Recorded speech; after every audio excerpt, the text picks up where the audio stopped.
一群不孝的孽畜！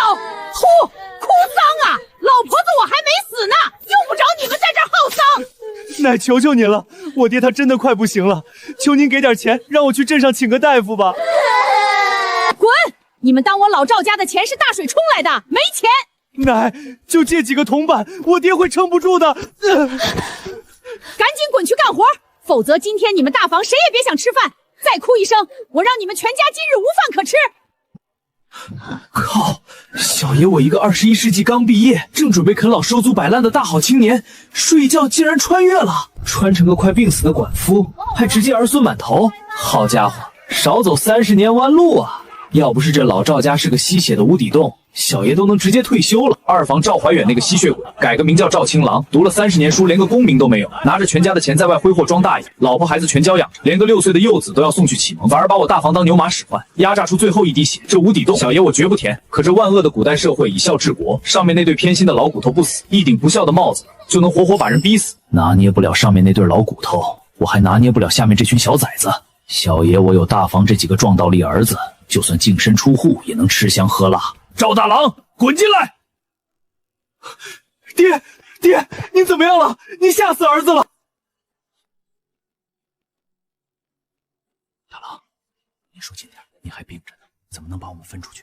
爹，而且我们大房1文钱都没有，这要是被分出去，就是喝西北风啊！不饿死也要冻死在外头。哼，我是爹还是你是爹？听我的就是，这次病了一场，我也彻底看明白了。再不分家，我们大房上上下下迟早全都要被这群吸血鬼活活累死、逼死。可是爷和奶那边……不管了，你爷奶肯定死活不愿意分家，放跑我们这群免费领管我。他们这个当爹的就能做你们的主，我亲口把你们赶出家门，那是天经地义，谁也管不着。可是爹，我们要真这么走了，头上不就得背一个不孝的千古骂名了？以后可怎么抬得起头啊？日久见人心。你们不孝的对象是我，只要我这个当老子的不追究，谁敢在外面胡咧咧，你们就给我大嘴巴子抽回去。难不成你老爹我还能去宗祠、去衙门告你们这些亲儿女不成？老赵他你死了爹，真是反了天！真特么恶毒！按我说的做，听我的。好，爹，儿子听您的。大郎，扶我出去。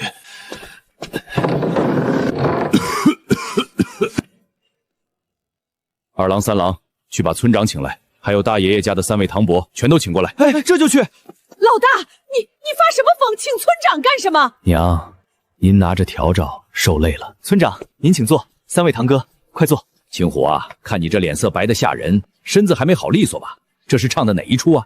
没事，一场风寒死不了。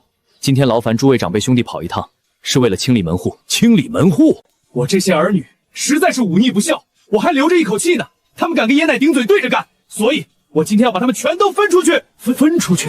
你们老赵家老两口还在，还没分家呢。你大房要先把儿女分出去。老大，你疯了是不是？你把大房这些壮楼力全分出去，日后家里面的活谁干？地里的庄稼谁来伺候？老爹，瞧您这话说的，这些个孽障不孝顺，儿子这是心疼您和娘啊，绝对不能让他们再留在院子里碍你们的眼，这就把他们通通赶出去。你放的什么混账话？父母再不分家，你到底要干嘛？老爹，我自然不会分不孝，我生是老家的人，死是老赵家的鬼，只是这些小大热天的，逼得我娘亲自拿笤帚打人，把我娘累坏了怎么办？我没有，您看他们，大郎他们其实很孝顺。娘，您就别替这群孽种遮掩了。这种不孝子孙，老赵家绝没有他们的立足之地。好在他们是我亲生的，我这个当老子的能做主。今天必须把他们扫地出门。村长3位堂哥，今天请你们来就是做个见证，请村长帮着写下分家文书。今天就让他们滚。好一招府邸儿女赶出去，也不让他们留在老赵家给2房当吸血的牛马。青虎，你当真决定了？这帮沙子我眼里容不下，赶出去！赵青虎，你个逆子，你到底要干什么？好端端一个家，你非要给我搅和散了是不是？大郎、2郎、3郎、4郎、5郎，在，爷奶累了，送你们爷奶回房休息。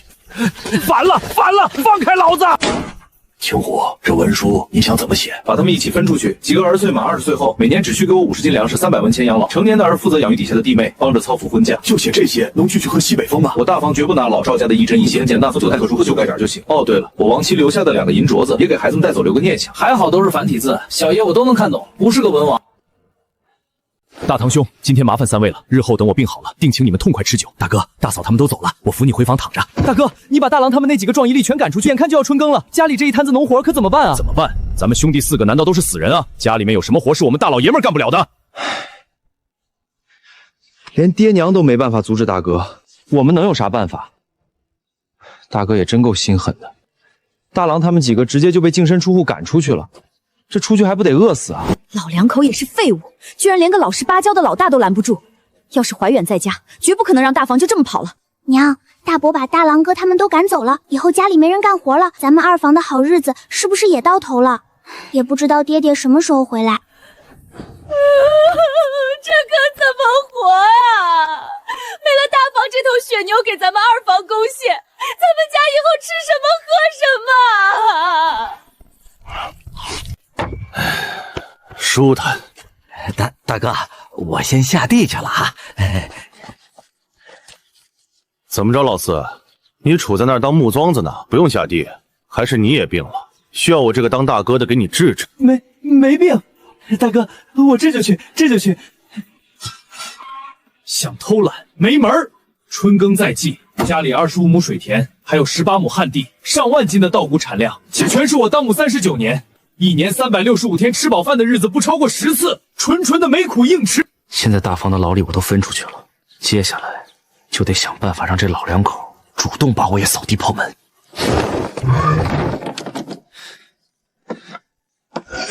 果然有穿越符力，一个懂球场大小的静止空间，只要身体或媒质触碰就能收取，连桌子柜子这种大件也能装。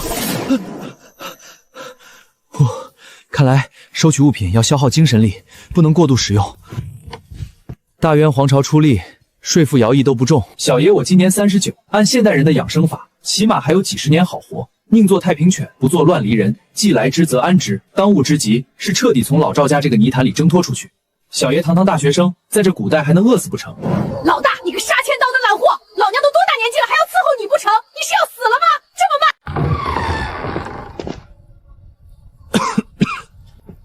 慢！来了。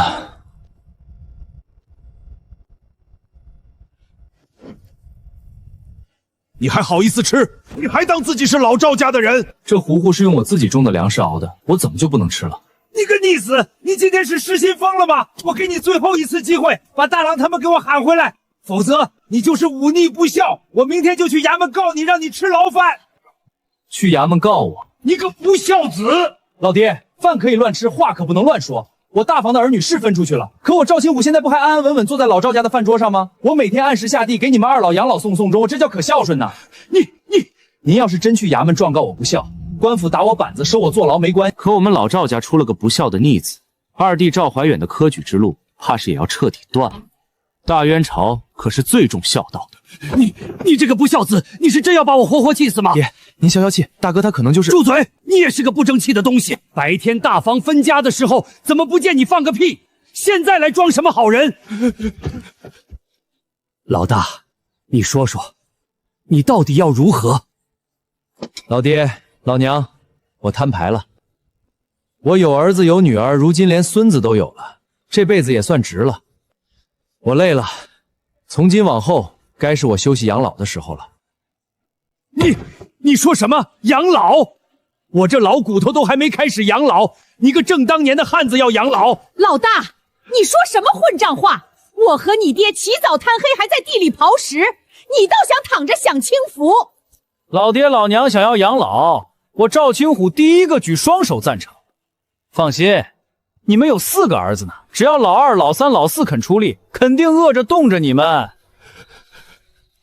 你个逆子！我不想养老吗？可我一旦交权，谁来供养二房？老二和二房的大孙子赵书立马上就要下场科考了。夫子说书立是个好苗子，只要他们父子有一个中举，我老赵家就能改换分梅。我就是赵老太爷，等着老大兄弟侄子当了官，手指缝里露一点，够他大房吃香的喝辣的。现在想让我交权，做梦！逆子啊！你当真是个扶不上墙的逆子！老爹，您省点力气吧。大哥，你这说养老就养老了，那地下的活怎么办啊？大郎他们都被赶走了，家里本来就缺劳力。德行，我又没说我彻底不干活了，不干活我拿什么孝敬爹娘？真让一大家子喝西北风啊！大哥，你去哪儿啊？今儿不下地翻土啊？我还病着呢，没钱请大夫，没钱抓药，还不让我溜达溜达，松上筋骨。村长，劳驾问一句，大郎他们现在安置在哪儿了？村西头老杨头留下的那叫青虎装不下去了，谢谢。这么多年像头牛一样供着二房读书，现在是被榨干了不干了，老赵家要散喽。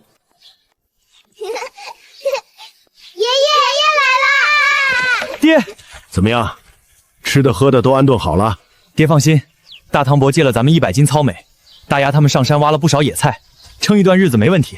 都过来说说，接下来怎么打算？爹，我打算先带弟弟们开几分荒地，等过了春耕，我们就去镇上找活干，咱们有手有脚，总能赚到钱。还了唐伯的粮，再慢慢添置家当。好，天无绝人之路，爹把你们分出来，爹有办法赚钱，就是要会让你们饿着。等时机成熟了，也从那个吸血穴的鬼地方搬出来，咱们一家人好好过日子。都听爹的。除了我，老家那边不管谁来叫你们干活，都给我装聋作哑。以前是爹糊涂，被所谓孝道道德绑架，吃糠咽菜，供着二房那帮白眼狼。现在爹醒悟了，咱们过自己的日子，他们就算以后当了皇帝，咱们也不稀罕。是爹。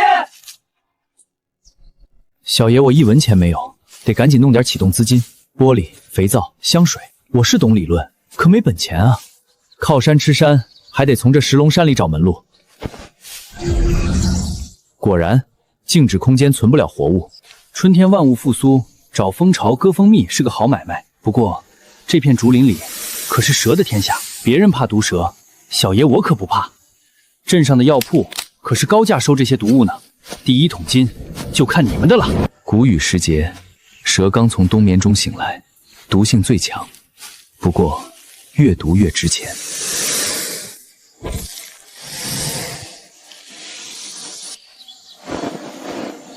第1条，9条没毒的，6条有毒的，2条竹叶青，4条麻皮蝮蛇，收获还算不错。这竹林里不仅有蛇，还有春笋，改天来挖点做笋干。现在得赶紧去镇上把这批货出手。哎，让一让，让一让，我找你们老板。这位客官，看病还是抓药？我卖蛇。卖蛇？卖蛇的，老朽这儿收，跟我来后院。您长长眼。麻皮蝮蛇、竹叶青，好东西呀！老弟，这9条没毒的，3条大的，我给你100文一条，6条小的50文一条。至于这2条竹叶青，2两银子一条，麻皮蝮蛇5钱银子一条，这价格如何？成。董大夫爽快，日后我再抓到蛇，还能送来吗？哈哈哈，老弟有多少，我收多少。谷雨时节的蛇毒入药效果极佳，老夫绝不亏待你。在下绿竹村赵青虎，多谢董大夫。老夫姓董，百草堂坐堂大夫，日后常来。一大早又是窝窝头又是野菜糊糊，嘴里的都快拎出鸟来了。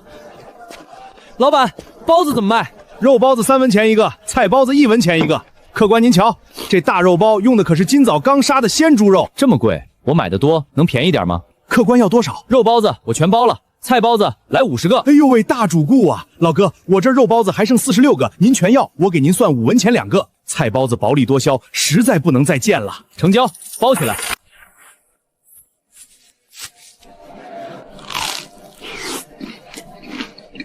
爽，这才叫人吃的饭。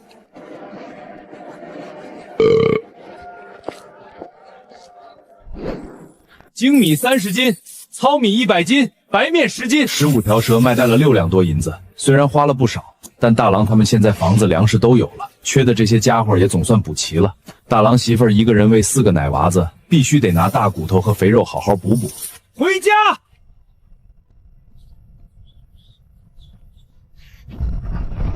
大郎、二郎，出来扛东西！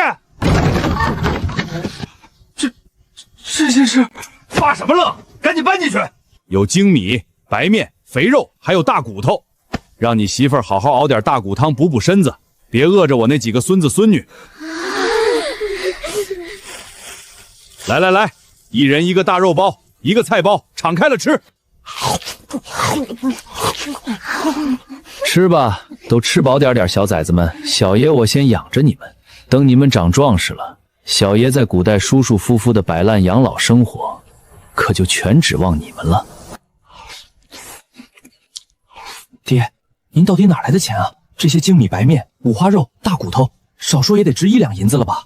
大人的事儿，小孩子别瞎打听。儿媳妇儿，以后咱们这个小家的钱你来管，这些钱拿着，日常花销尽管用，别省。爹，我不行的，400文，我这辈子在娘家和婆家都没见过这么多钱啊！拿着，我还在老赵家那个虎狼窝里跟他们周旋，你爷奶绝不会轻易放我走，给你们的钱才是咱们傍身，怎么行？媳妇儿，爹给你的你就拿着，这是为了咱们这个家。今晚就炖肉吃。4个奶娃娃身子虚，得好好补补，但记住别猛补，肠胃受不了，慢慢来，多给他们熬点精米粥和糊糊，大骨头敲断了熬整整1晚上，把骨髓全熬出来，上面那层油撇出来就是上好的猪油。大郎，你去找村人打听打听，看附近谁家有刚下崽的母羊，有的话立马告诉我。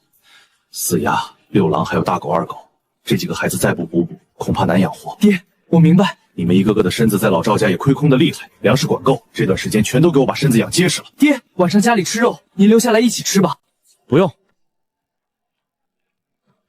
我这儿还有肉包子呢，你们自己敞开了吃，别替爹省。天杀的，老娘我在家累死累活，你一出去就溜达1整天，你死哪儿去了？娘，我这不还病着吗？再说，我不是已经宣布开始养老了吗？哪还能干重活啊？讨债鬼啊！你们大房敲骨吸血，搓磨了几十年啊！有本事你们把我洗干净煮了吃啊！一群白眼狼！老大，明天给我下地干活。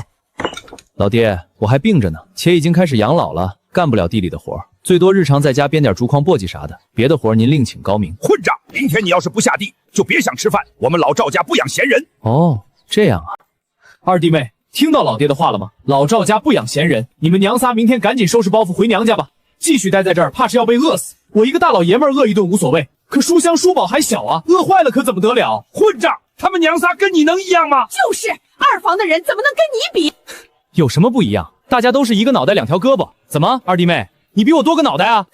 大哥，你这般羞辱我，我还不如死了算了。明天这桌上要是没我的饭，二房娘仨也别想吃，否则咱们一大家子谁特也别想吃饭，全给我饿着。这个家人心散了，老大这混蛋软硬不吃，必须想个法子狠狠把他压下去。明天我去找祖老。爹，咱们来竹林干嘛？那挠草屋的篱笆今天再收拾一下就利索了，明天我就能带弟弟们去开荒了。笨，开荒不需要农具啊，拿手刨啊。少废话，跟紧我。这竹林里可有值钱的好东西，小心点。爹，咱们抓了这么多，这些蛇真有人要？瞧瞧你那点出息！今天33条蛇，有40条都是毒蛇。明天让2郎、3郎跟着我，你赶紧滚去开荒。爹，这可是要命的买卖啊！万一这袋子破个洞，被咬上一口，儿子这条命就得搭进去了。就为了换口肉吃，亏得慌啊！吃肉，等会儿你就知道能换什么了。5条竹叶青，8条麻皮蝮蛇，还有1条尖嘴蝮蛇。这尖嘴蝮蛇可是大毒之物啊！赵老弟，你可是立了功了。竹叶青还是2两1条，10两；麻皮蝮蛇4两。这尖嘴蝮蛇，老夫给你没毒的。这就抓了几十条蛇，就抓了换了2两银子，难怪老爹昨天出手那么阔绰。爹，这买卖太划算了，虽然危险，但不就是几条毒蛇吗？谁在乎啊？人死鸟朝天，不死万万年。只要我动作足够快，那些蛇根本奈何不了我。收起你那点小心思，毒蛇凶险，没有趁手的工具去招惹他们，就是找死。真被咬上一口，不等你下山人就没了。这是把脑袋别在裤腰带上挣命的买卖。想想你媳妇儿，想想大狗、2狗，你若死了，他们孤儿寡母的怎么活？你还敢自己一个人去吗？爹，我明白了，我听您的。老板，这锄头多少钱？500文，斧子300文。大元朝生产力水平有限，铁器竟然卖得这么贵。要8个锄头，2个斧子，4柄柴刀，1把菜刀，2把剪刀，一共6两银子，便宜点儿。家里还需要什么大件？爹，家里需要1台织布机，我媳妇儿会织布，大丫他们也能跟着学学，日后嫁人也有个傍身的手艺。走，去木工店。 5两银，不少门钱。有了农具和稻种，大郎他们几个壮劳力，赶在春耕前开出4、5亩水田不成问题。虽然要挑水浇灌，但大元朝开荒前3年免税，秋收绝对能见回头钱。大伯，大伯娘，来堂屋说话。今天你爹来找过我了，说你忤逆不孝。大伯，我赵青虎这么多年当牛做马，村里人谁没长眼睛？您摸着良心说，我不孝吗？你这段时间到底在闹什么幺蛾子？把儿女都赶出去了，你到底想干什么？大伯，我不想继续供养2房了。您去看看我大房的孩子们，4鸭、6狼，还有大郎家的大狗、2狗，他们饿得皮包骨头，再不给他们吃点好的补补，那4个奶娃娃绝对养不活。我不能眼睁睁看着我大房绝后啊！父母在，不分家，这是祖宗规矩。对，必须分家。你爹娘怎么办？他们肯定不愿意跟着你这个光杆司令。他们自然是跟着他们寄予厚望的二弟。至于养老，爹娘有4个儿是多少，我赵青虎一分不跌，1年几百粮食几百文钱，过年过节的孝敬，我绝对按规矩给。但想要更多，继续吸我的血去养二房，大伯您就别白费口舌了。我爹那脾气您能说通，他要是讲理，也干不出吸大房血供二房的事儿。他不吐口，你这分家文书怎么写？二弟赵怀远要考童生，大孙子赵书礼也要科举，科举之人最重名声。老赵家要是出了个逼死亲儿孙的丑闻，名声臭出10里地，他们二房的科举路就彻底断了。大伯，您看着吧，到了那时候，为了保住二房的科举梦，老爹他自然会知道该怎么取舍。今天收获不错，11两银子加上1道多铜钱，购买1亩上等水田了。大元朝物价稳定，1两金换10两银，1两银换1000铜板。挨千刀的懒鬼，你老娘我这把年纪今天都下地了，你看看一整天不知道死哪儿瞎浪荡，你是老母猪趴窝，你赖得出奇呀？这死老太婆10多年没下地了，今天居然被逼着下地了，肯定是水田里要翻地碎泥堵老鼠洞，活该！死人，老娘跟你说话你聋了？娘骂2句就算了，你要敢动手，可别怪我不客气。你这是什么眼神？我是你亲娘。我也没否认啊，可哪有亲娘眼睁睁看着儿子病重不给请大夫的？哪有亲娘1年到头饿着自己亲儿子亲孙子的？你个忤逆不孝的东西，狗不家贫儿不嫌母丑，你这是嫌弃我？不给你请大夫怎么了？村里谁有个头疼脑热的不是自己忍着？原主就是被你这句忍着给活活熬死的。呵呵，母慈子孝听说过吗？二弟是读书人，你要是听不懂，回头等他回来，你好好问问他。行了，吵什么吵？赶紧做饭，累了一天了。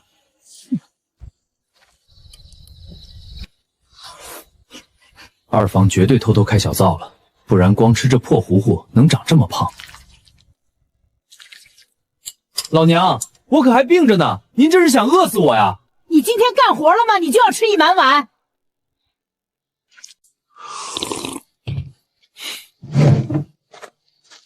老头子今天是打算跟我僵持到底了。行，那咱们就耗着，看谁耗得过谁。爹，大哥说竹林里的蛇老值钱了，是不是真的啊？闭嘴，跟着走就是。还没出村呢，这发财的路子要是让人听见，整个石龙山的蛇都得被抓绝种。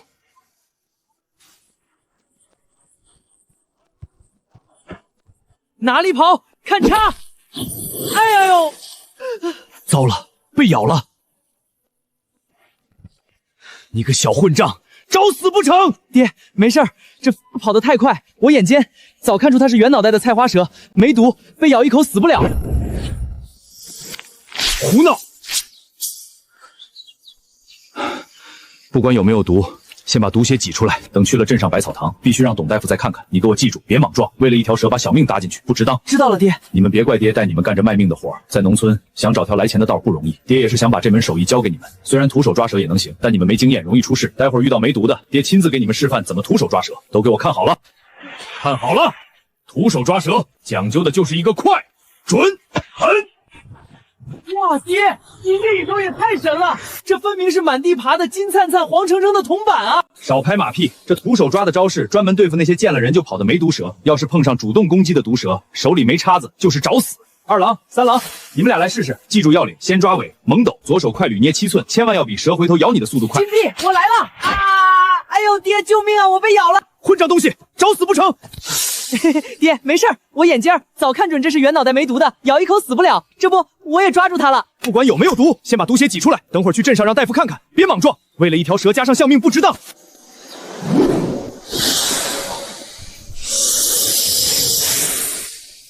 好小子，快、狠、准！二郎，你天生就是吃这碗饭的。今天大丰收，一共46条，毒蛇15条，光竹叶青就6条，麻皮蝮蛇9条。没毒的31条。爹，要不您带着二哥先去镇上卖蛇，我留在这儿继续抓，把蛇藏起来，明天咱们接着卖。你这小子胆子太大，留你一个人我不放心，而且今天去镇上还有正事要办。走，赵老弟都在这儿了，一共16两银子外加500文。看看，原本是800文铜钱的，就因为你小子逞能被咬了一口。刚才大夫给你抓了2副药，直接花出去300文。咬你的那2条蛇一大一小，加起来才卖了150文，给你看病花了300文，老子亏大发了。所以说，绝对不能为了一条蛇去冒生命危险。三郎啊，你爹说的对。这蛇毒可是要命的，若是被竹叶青、麻皮蝮蛇或者是那尖嘴蝮蛇咬了，老夫这儿根本没有现成的解药膏，只能靠老夫用阴针分封死穴位，强行逼出毒血，再用猛药内外加工。就算是这样，能不能得让大夫吓一吓他？不然他真敢为了2两银子去犯险。老板，有曲源梨吗？铁梨头有，但曲源梨的木架子你得去木匠铺买，我这儿只有纯铁器。长刀长矛是官府禁物，我这儿最多只有匕首。500文买了，留着防身，别眼馋，等爹手头宽裕了，一人给你们配一把。爹，您最好了。赵老哥，回头客啊！曲娟梨现货只有3具大中小的，您随便挑。家里没牛得靠人力拉，要这具小号的多少钱？3两银子。带铁的家伙是，这可是良心价，谢绝还价。那是木板梨和咕噜梨，开荒正好用得上。这3样大件我全包了，一共5两银子。三弟，爹赚钱是吗？可这花钱简直像流水啊！就转了2个铺子，7两多银子就没了，我的心肝脾肺肾都在痛啊！老板，40个肉包，40个菜包，全装上。就停这儿吧，2郎3郎，你们把东西弄回茅草屋。我得回老赵家，继续去会会那对老骨头了。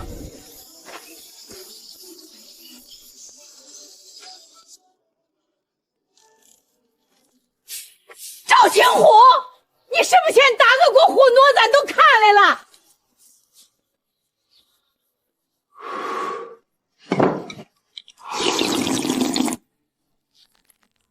老头子，这讨债鬼天天光吃不干活，你就这么干忍着？忍，春耕前县里同生刺就出结果了。等老二和叔禄考中功名回来，我要他大房好看。10两的银锭3个，5两的21个，1两的17个，还有这一堆碎银子，足足152两，外加这4676个大铜钱。短短10天，老子靠着捕蛇，不仅给大郎他们置办了羊、猪仔和全套农具，手里还捏着将近160两的巨款。在绿竹村这地界，老子现在的现金流绝对排进前3。不过村后竹林连蛇洞都被我们刨了个底儿朝天，抓绝种了。想继续发财，得把目光瞄向石龙山深处了。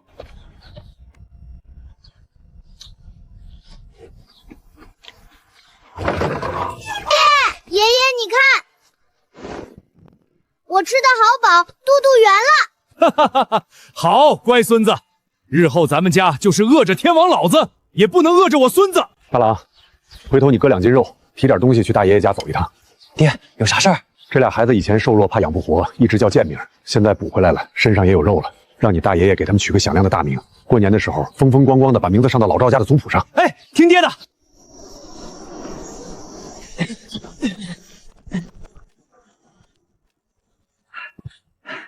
爹，有了你买的这些铁家伙，开荒快得很。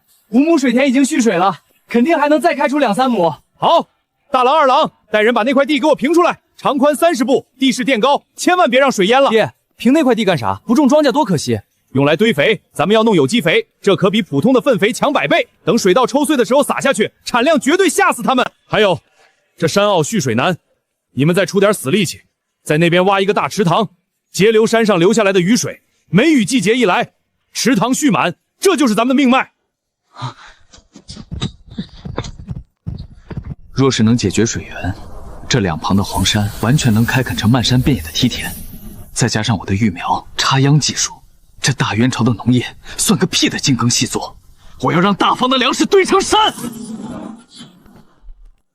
蜜蜂，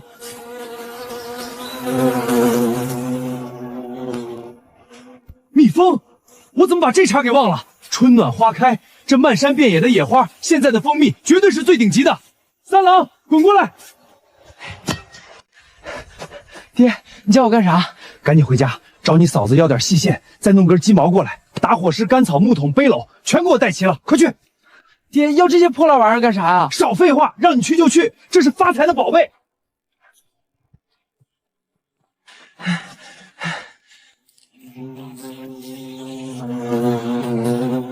带上东西，死死盯住那根鸡毛，跟丢了拿你试问。爹，咱们跟着这带毛的虫子到底要干嘛呀？蠢！这蜜蜂采了花蜜，它得回哪儿去？当然是回蜂巢啊！蜂巢那里面绝对有蜂蜜啊！爹，你这脑子也太深了吧？怎么想出来的？哼，找蜂巢算什么？小爷我不仅要取蜜，我还要把蜂后活捉了。只要人工养殖成功，咱们家就等于有了一棵摇钱树。爹，到了，快看！爹，我爬树最厉害，我这就爬上去把蜜掏出来。急什么？用烟熏容易把蜂后熏死在里面，一只蜂后就是一个蜂群，那可都是源源不断的银子。先把位置记下，听爹的，我另有安排。走，回去摇人。爹，你是担心3郎爬树危险对不对？我去，我力气大，我爬上去掏。蜂巢就在那儿，跑不了，迟早是咱们父子6人的囊中之物。今天找你们来是问问你们可愿意跟着爹养蜂？养蜂？爹，这野物还能自己养？咱们连听都没听过，根本不会啊！你们不会，爹会啊！我教你们。大元着糖比金贵，你爹我活了39年，吃糖的次数一只手都数得过来。小爷我绝不能再受这委屈。咱们打几个木箱子，把蜂后请进去，好吃好喝供着，每隔一段时间就能稳定割蜜，卖钱是一笔暴富，留着自己吃也是绝顶的补品。干不干？干！养！好，大郎、2郎、4郎继续开荒。3郎，你带着5郎，用刚才的鸡毛法子继续进山给我摸蜂猫，越多越好。切记，采蜜极度危险，去找你嫂子，用粗布缝几个连着头套的衣服，再配上手套，全身上下只能留1寸皮肉露在外上，听到没有？听到了，爹。我去村里找王木匠打蜂箱，行动。老王在家呢，来笔大生意，帮我打几个木箱子。马上谷雨了，现在养上，今年就能见回头钱。先做4个，多少条钱？哟，青虎，你这手头可是阔绰了啊！这是找到什么发财的野路子了？嘿嘿，混口饭吃罢了。明早我来拿货。一天到晚不干活会死在外面。老婆子，我是造了什么孽，生了你这么个吸血的孽障？老天爷怎么不降下一道响雷，把你个王八犊子劈死啊！我要衙门告你！气死我了，真是气死我了！行了，老二父子俩还有几天就该从县城考完回来了。等他们拿了功名，我看老大还能狂到几时？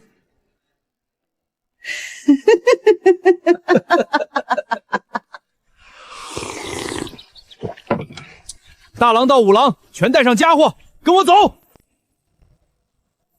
爹，今天抓多少毒蛇？我们连木叉子都没带啊！今天不抓蛇，给你们看个好东西。哇，野味！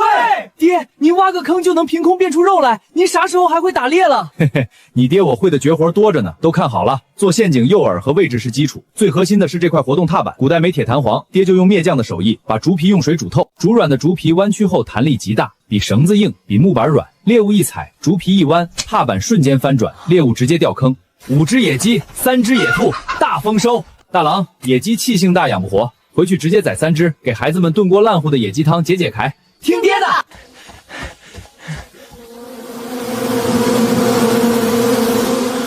爹，我爬上去。爹，我陪3弟一起上，有个照应。穿好防护服，用烟熏，一定要把蜂王给我活着弄下来。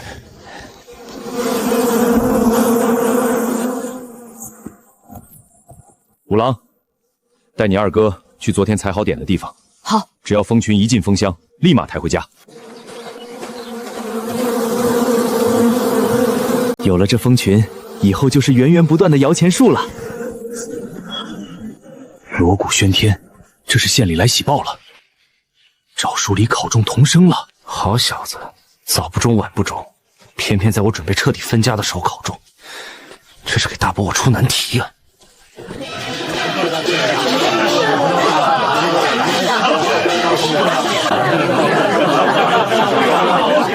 哈哈哈哈！同喜同喜呀！我老赵家终于出读书人了。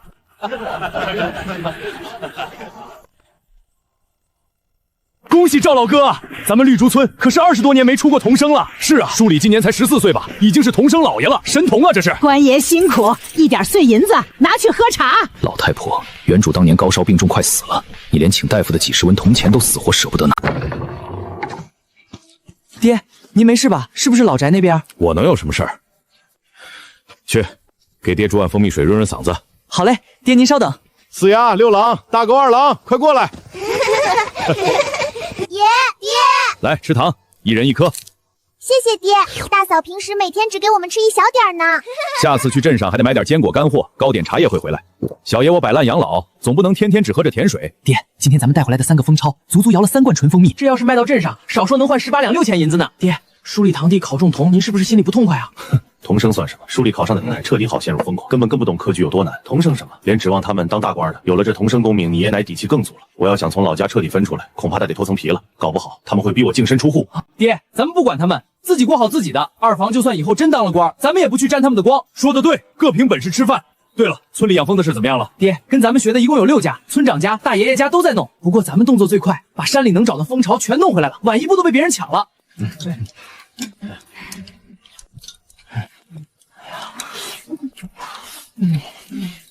这段时间咱们大房赚得盆满钵满，今天老爹给你们发零花钱。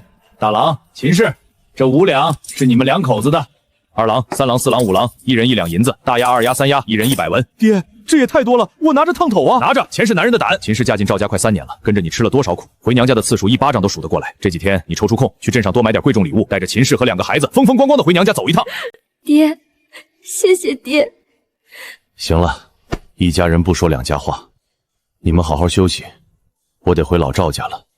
那边的好戏恐怕才刚刚开场。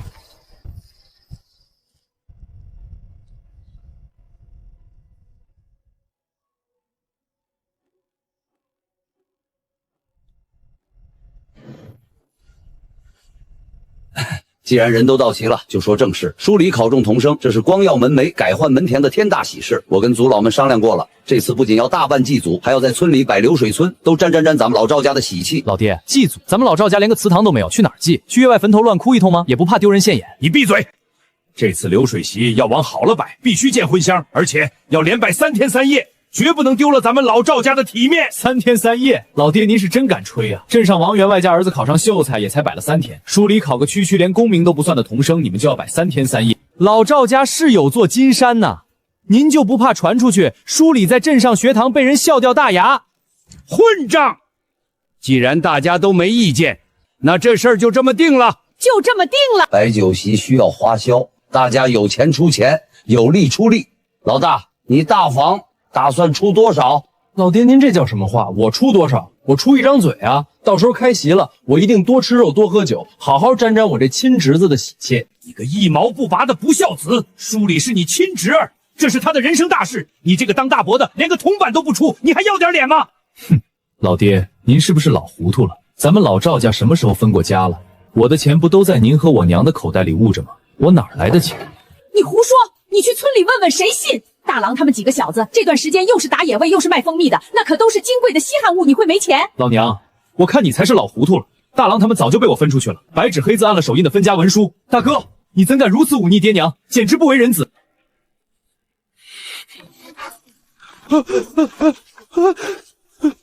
大哥，杀人了！你个天杀的，快放手！你刚才说什么？有种，你再给我说一遍！大哥，你别乱来！赵怀远，你给我竖起耳朵听清楚，这个家里最没资格教训我的，就是你这个敲骨吸肥的吸血虫！以后再敢对我指手画脚，别逼我抽你！逆子，大逆不道的逆子啊！老三老四，明天去把族老给我请来，反了他了！哎呀，我的老天爷呀，我不活了，这日子没法过了！爹娘，大哥他是中邪了吗？好端端的一个人，怎么变得跟活阎王一样？早知如此，当初他病中你娘的，好歹花几个头版给他看大夫。三弟四弟，你们大侄儿这次考中童生，可是天大的喜事儿，大哥不管，你们2个做亲叔叔的，总得表示席的钱。二哥，家里的钱不是全都在娘手里攥着吗？我连个大子儿都摔坏了那儿，我们身上来都没有摆。就是一群脑子帅眼了吧？咱们又没分家，钱全要是现在不掏钱，以后休想来打秋风。爹娘，二哥，天不早了，我们明天还得下地干活呢，先睡了。都别吵了，明天我亲自去请2位族老过来，这事儿没完。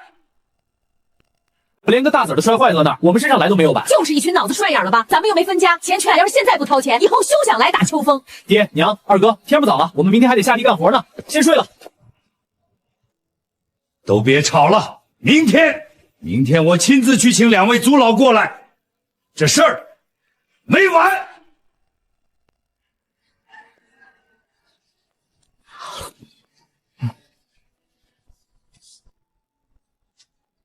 三弟，多吃点，你今天可是主力。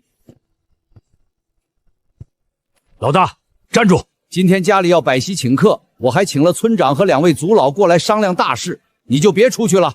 我去看看四丫和六郎他们，一会儿就回来。大郎，今天老宅那边肯定有大动作，你们按计划带大队人马去山坳继续挖戏水池。是，爹。三郎，今天你跟着我上阵父子兵，今天老宅注定不太平，带个儿子在身边，万一有突发事件，老子也有个帮手。好嘞，爹，我早就想去看看他们那副嘴脸了。去抓一只最肥的野鸡带上，咱们大房跟老宅现在可是2家人了，既然上门做亲戚，总得带只野鸡当贺礼，不能丢了份儿。哎呦喂，恭喜叔老堂弟啊，考中了童生，这可是咱们整个绿竹村同辈里的独一份啊！恭喜恭喜！爹，您快请坐。赵三郎，你个瘪犊子玩意儿，你死回来了还不赶紧帮着干活？今天家里有客人要来，席面马上要开，还不赶紧滚去邻居家借碗宽、桌椅板凳去？奶啊，您这是老糊涂了吧？你说什么？我爹早就白纸黑字把我们分出去了，咱们现在是2家人。今天我赵三郎上门，那可是正儿八经的客人啊，哪有让客人干活的道理？咱们老赵家现在可是出了同生老爷的书香门第了，可不能这么不懂礼数，传出去会被人笑掉大牙的。你个忤逆不孝的你是要活活气死我啊！哎呦奶，您可千万别冤枉我，我赵三郎不过是您10个孙子里最不起眼的一个，上面还有您的4个亲儿子、3个亲儿媳，外加3个闺女、3个女婿呢。要论尽孝，从上往下数，从往上查，排队也轮不到我这个被赶出家门的孙子啊！您说是不是？你赵青虎，你儿子如此忤逆长辈，你个当老子的还不打死他！娘，我觉得三郎说的没毛病啊。再说了，他本来就是个不孝的东西，我不是早替您做主，把他们全家都净身出户分出去了吗？这还不够让他长记性？我哪还有资格打他呀？你们都给我住嘴！嘿嘿，爷，您老安好，孙子这厢给您请安了。哼！你们2个还愣着干什么？还不快去干活！陆家臭野人！你快看，那不是老黄牛赵青虎吗？这是怎么了？老赵家转性了，老大怎么跟个老太爷似的坐那让人伺候？书里这孩子有出息啊，年纪轻轻考中童生，咱们老赵家的辉煌和运道全在这孩子身上了。老赵啊，今天我这个当叔公的就托个大，这种光宗耀祖的大喜事，你们家打算怎么大办呢？哎，不怕六叔笑话，侄儿我是真有难处啊。哼，有什么难处你尽管说。书里现在可是童生老爷，身份地位摆在这儿，谁也不能让他受委屈。六叔啊，老婆子我是没法活了。稳住，看他们唱什么双戏。老大这个孽障翅膀硬了，他忤逆不孝啊！父母再不分家，还硬是把大郎那些免费劳力全分出，儿子都要养老，地里的活全都不干了，天天在家吃白饭。这次书里中童生百席，让他是一毛不拔呀！这样忤逆不孝的，请六叔为我们做主啊！赵青虎，你这个孽障，你眼里还有没有族中规矩？六爷，饭可以乱吃，话可不能乱讲。族中规矩我自然守，但忤逆不孝这顶帽子我赵青虎不戴。我老娘今天指控我不孝，总得说出个1、2、3来。这绿竹村我也不是第一天住，这39年，我赵青虎像头老黄牛一样给老家当牛做马。我孝不孝，全村人的眼睛都不瞎。你个孽障，你还敢狡辩？关老爷断案，人犯还能辩解2句呢？怎么，赵家的族规比大元朝的王法还要大？六爷，您这架子摆得比县衙里的县尊老爷还要大呀！你混账！孟占红，这是自古以来的规矩，你书里可为大伯一毛不拔，你还有理了？哈哈哈哈！自古以来，什么是自古以来？往上数，这万里江山自古以来还是前朝大前皇朝的呢，怎么现在改姓了大渊？自古以来就是真理。六爷，这破格背礼的话，您敢去衙门评理申辩吗？逐出宗族，开启祠堂，把你这个背礼严的忤逆之人逐出宗族。赵六，你真当自己是盘菜了？你以为你辈分最高就能只手遮天？我老赵家活人里没人比你辈分高，但你别忘了，这地下还躺着我老赵家的列祖列宗呢。来啊，赵六，继续说，你要把谁出族？我赵青虎为老赵家绵延子嗣，育有10个儿女，如今连孙子都有了，你要把我出族？你当着我太爷太奶爷爷奶奶的排头面，你再说一遍，你赵六算哪根葱？你也配当赵家族老？我老赵家在绿竹村落户几10年，连个破祠堂都没建起来，你干什么吃的？你就是这么孝敬列祖列宗的，你也不怕下了阴曹毒妇，老祖宗把你扫地出？娘，公爹婆婆可都在这儿看着呢。您刚才不是指责我不孝吗？来，当着您公婆的面儿，您继续说。我爷奶他们可都在天上听着呢。六叔，别硬撑了，再闹下去要把列祖列宗都气得诈尸了。快走！老大，你个逆子，你到底想干什么？今天当着所有亲戚的面，你给我把话说清楚。我想干什么？是爹娘你们想干什么才对吧？咱们老赵家没分家，我兜里比脸还干净。书里是童生，你们要摆3天3夜的流水席，我绝不反对，但要钱没有，要我干活没门儿。爹，我们4房也赚的一个大子儿都上交给娘了。对，我的钱也全在娘手里，我们可掏不出办席的钱。大哥，你这话就不对了，你手上没钱，可大郎他们手里有啊。书里可是大郎的亲堂弟，大郎掏钱办酒席不是天经地义。你这算盘打得我在村头都听见了。你儿子考上童生，让我儿子出钱办酒席，是你周氏没手没脚，还是他赵辉花是绝世大废物？没钱你冲什么大尾巴狼？10里8乡去王员外家儿子考上正经的秀才才敢摆3天流水席，你区一个童生，连个功名门槛都没摸到。你们也好意思摆3天3夜，也不怕传出去，让书里在镇上学堂被人笑掉大牙？赵青晚夜上天了不得爹表吧？要不笑！我赵青虎12岁开始往家交钱，这27年来，我上交的银钱带走的那10两没有要压舱底的800里，大半都是老子拿命赚赢回来的血汗钱。大哥，你要干什么？放肆！我堂堂读书人，你给我跪好！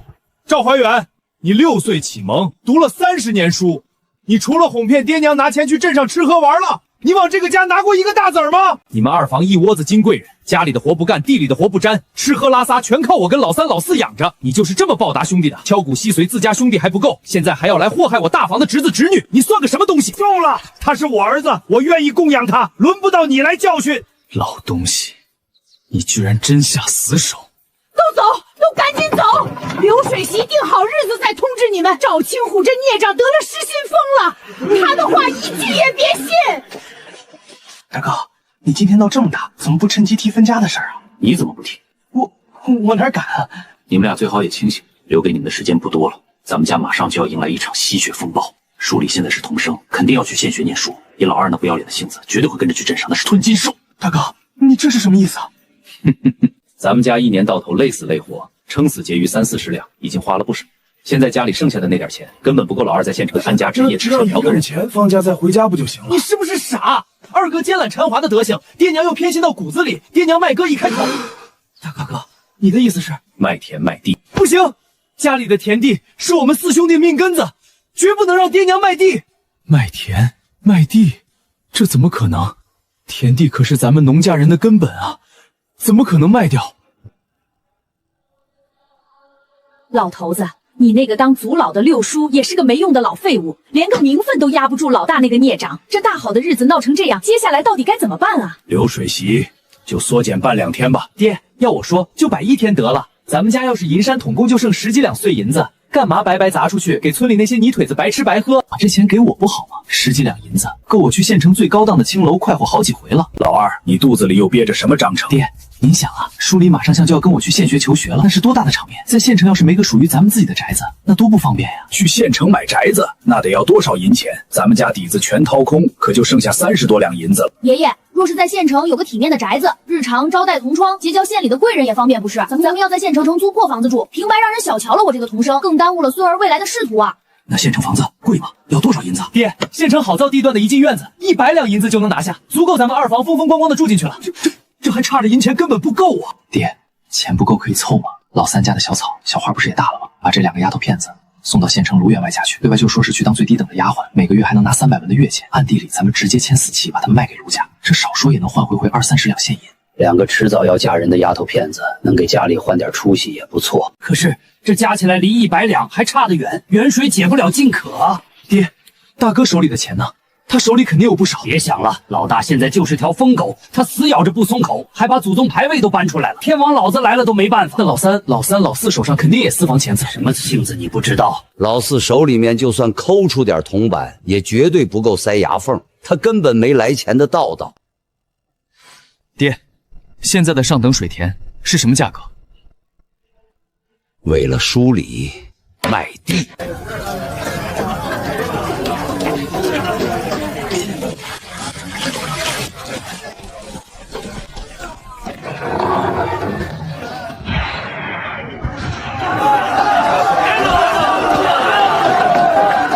大哥，这群泥腿子简直像饿死鬼投胎啊！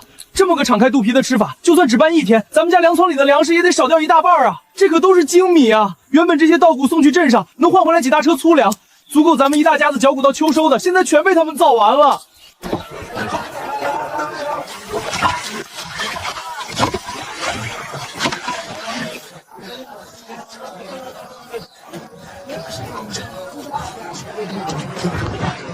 大哥，你看看这帮泥腿子，敞开了肚皮吃。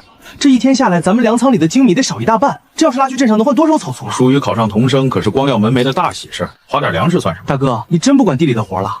没了大房25亩水田，从翻地到碎土蓄水，把我们3房4房累得脱了一层皮都没弄完。大哥，你再不管，咱们家是真的忙不过来了。等等吧，再过几天，也许你们想种田都找不到田地了。大哥，你话什么意思？地还能长翅膀飞了不成？大郎，带上你媳妇儿、弟弟、妹妹。 全都过来！今天老赵家大喜，开席吃。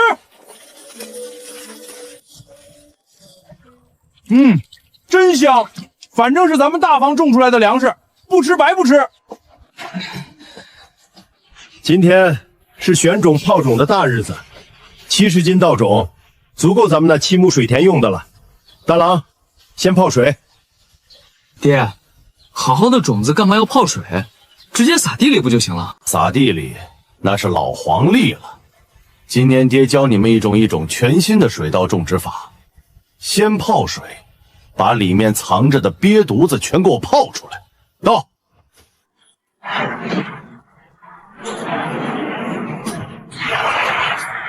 爹，神了，坏种子自己全浮上来了。哼，粮店这帮黑心肝的，掺了这么多鳖壳，今年秋收咱们自己留种。把这些沉底的实心种子捞出来，装进麻布袋，放在阴凉处。记住，接下来的3天，每天早上连布袋一放水里各泡1刻钟，催芽。记住了，爹。今天咱们弄秧田，把这块秧田里的水全给我舀到旁边田里去，泥巴露出水面就行。上轱辘，来，2个一组，给老子拉！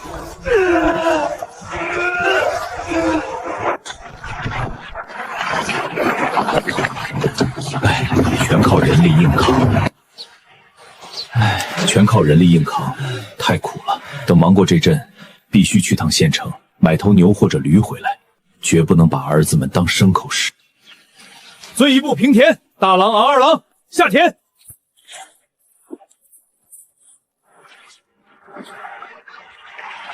爹，金弓出细活，这法子一定行。稻种撒在这上面，肯定能出好苗。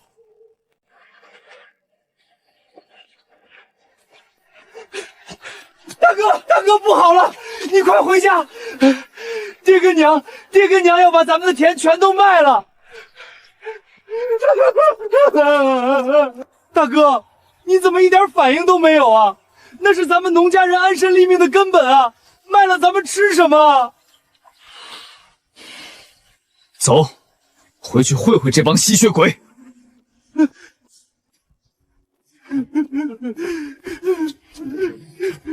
老爹，要卖地，您把地都卖了，这一大家子小小，以后喝西北风去吗？地是我的，老子想怎么处理就怎么处理。你们一个个有手有脚，还能饿死不成？别什么都指望家里面。就是，村里没地的人家多了去了，也没见死绝。爹，娘啊，田地不能卖啊！卖了地，咱们3房4房一家子怎么活呀？混账！吃什么问老子？你没能耐养就别生。老三，你别不识好歹，你二弟可是费了天大的面子，给你们家小草、小花找了个好去处，去镇上卢员外家当丫鬟，每个月足足有300文的月钱呢。卖我女儿？爹娘，不能啊！小草、小花是我的亲闺女，不能卖去当奴婢啊！爷奶，别卖我们以后少吃饭多干活，不当奴才。全是你个不要脸的赔钱货！谁说卖身了？那是去大户人家享福，每个月拿月钱补贴书里读书，是他们的造化，有什么不好的？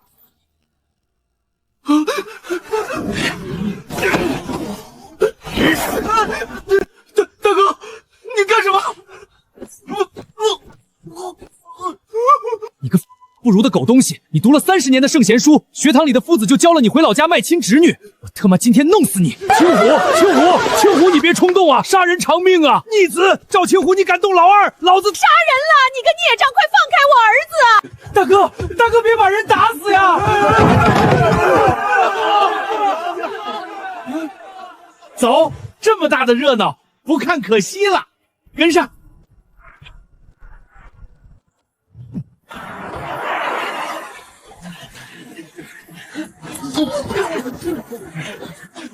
爹，谁敢惹你？大郎，把碎泥的轱辘弄过来，把拉车的套绳给这畜生套上。想跑没门！赵怀远，给我动起来！敢磨叽半步，老子今天活活抽死你！不，我堂堂读书人，有辱斯文啊！好，你个昧尽良心的小人！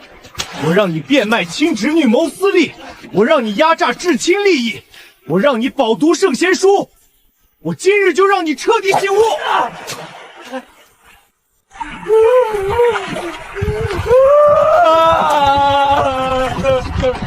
逆子，你个天杀的逆子！你要弄死老二，你先来弄死我！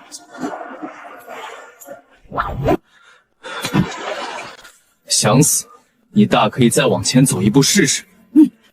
老二啊，怀远啊，娘的心肝宝贝儿啊，赵青虎这个黑了心的孽障啊，他就是要弄死你啊，他不得好死，猪油蒙了心啊！作孽呀，作孽呀！赵青虎，你个孽障，快住手！青虎啊，你别冲动，闹出人命，全村的名声就毁了。逆子，你到底想要干什么？分家，呵呵，你休想！忤逆不孝的东西，父母在，不分家。爹，您怕是老糊涂忘了，当初我爷奶还活着的时候，是谁闹死闹活，硬生生分了家的？老头子，分把这个忤逆不孝的分出去，留着他迟早要把老二害死。好，分！今天就把你这大逆不道的东西分出去。不只是我，老三、老四也要一起分出去。混账！老子还活着，这个家还轮不到你做主。爹娘，我是你们亲儿子，你们给我一条活路吧。二哥今天为了钱能卖小草小花，明天是不是也要卖我的牛宝和蓉蓉？难道我赵青虎？你也是个逆子，谁说要卖儿卖女了？那去卢员外家当丫鬟当仆。这个家还沦落到你俩做出去？行，老三、老四，带上你们的儿女跟我走，咱们现在就去县衙。我要亲自问问县里的教育大人，他教育怎会教出赵怀远这种贪图私利、背弃至亲的人？处理这般请求的是堂妹劝我趴在银前学学，如此德行，你大胆！我要去衙门杀司机！我有遭受处死，赵姓相帮前路定会如此无牵无挂，并无所处置。爷爷，你们手下留一幸运他吧，我寒窗苦读换来的功名千万不能丢失啊！爷爷，分家，全都分出去！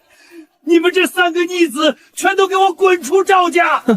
早这么实教不就好了？老赵，说话呀，说话呀！不是要分家东西，各房住的房间分给你们。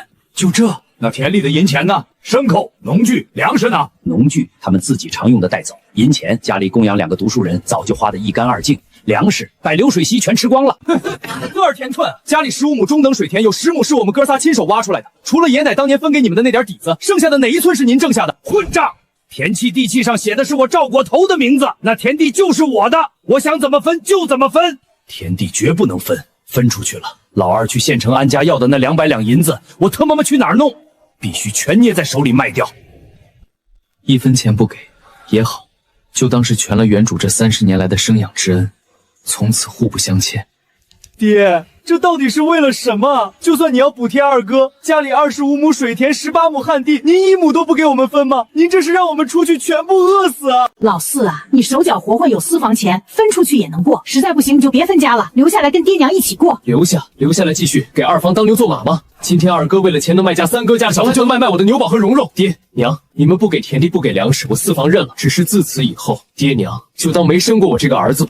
孽障，你说的什么混账话？我们把你养这么大，给你娶妻生子，反倒养出个仇人来了，想一句话就撇下父母，你做梦！我告诉你们，分出去可以，以后每个月3房4房必须给我们老两口2两银子养老，1年夏冬节的节礼仪衣鞋各一套，每年再给500斤稻谷的养老粮，少一样我就去衙门告你们忤逆。什么？1个月5钱？我们去镇上干苦力，不吃不喝1个月也才挣8、900文啊！还要衣服粮食，这是要硬生生把我们吸干抓净一直到死啊！爹娘，你们这是真的一条活路都不给啊！老爹，娘这番话也是你的意思？好，想吸血是吧？想太美了。老三、老四，去我房间，把太爷太奶、爷爷奶奶的牌位给我抱出来，带着牌位咱们现在就去县衙。小草，带着你弟弟妹妹还有蓉蓉、牛宝，跟大伯一起去县城。大哥，你要干什么？我管你要田要地，老子今天直接要你的命！逆子，你敢！大兄弟，冷静啊，不至于哈，咱们没必要闹出人命。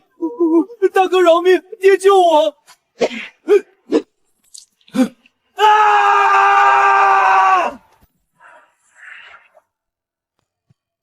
怀远，我打了我儿子。我的儿啊，赵青虎，你个天杀的，你不得好死啊！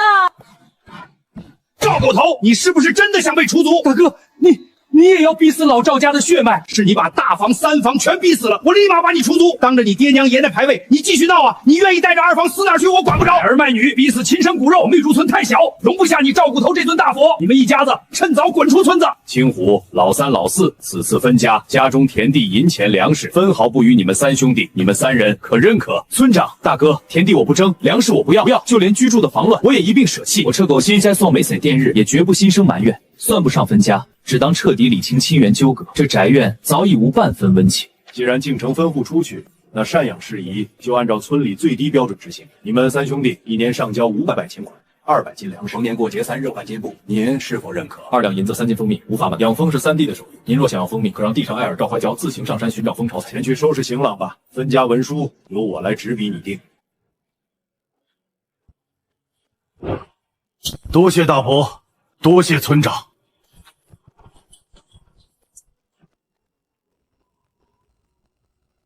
爹娘，你们不给田地，不给粮食，我四房认了。只是自此以后，爹娘就当没生过我这个儿子。孽障，你说的什么混账话？我们把你养这么大，给你娶妻生子，反倒养出个仇人来了，想一句话就撇下父母，你做梦！我告诉你们，分出去可以，以后每个月3房4房必须给我老两口2两银子养老，一年夏冬节的节礼仪衣鞋各一套，每年再给500斤稻谷的养老粮，少一样我就去衙门告你们忤逆。什么？1个月5钱？我们去镇上干苦力，不吃不喝1个月也才挣8、900文啊！好，想吸血是吧？想太美了。老三、老四，去我房间，把太爷太奶、爷爷奶奶的牌位给我报出来。赵捕头，你是不是真的想被出租？大哥，你也要逼死老赵家的血脉？是你把大房、三房全逼死了，我立马把你出租。当着你爹娘爷的牌位，你继续闹啊！你愿意带着二房死哪去？我管不着。青虎、老三、老四此次分家，家中田地、银钱、粮食分毫不与你们三兄弟，你们三人可认可？村长、大哥，田地我不争，粮食我不要，就连居住的房乱我也一并舍弃，也绝不心生埋怨，算不上分家，只当彻底理清亲缘纠葛。这宅院早已无半分温情。既然进城分户出去，那赡养事宜就按照村里最低标准执行。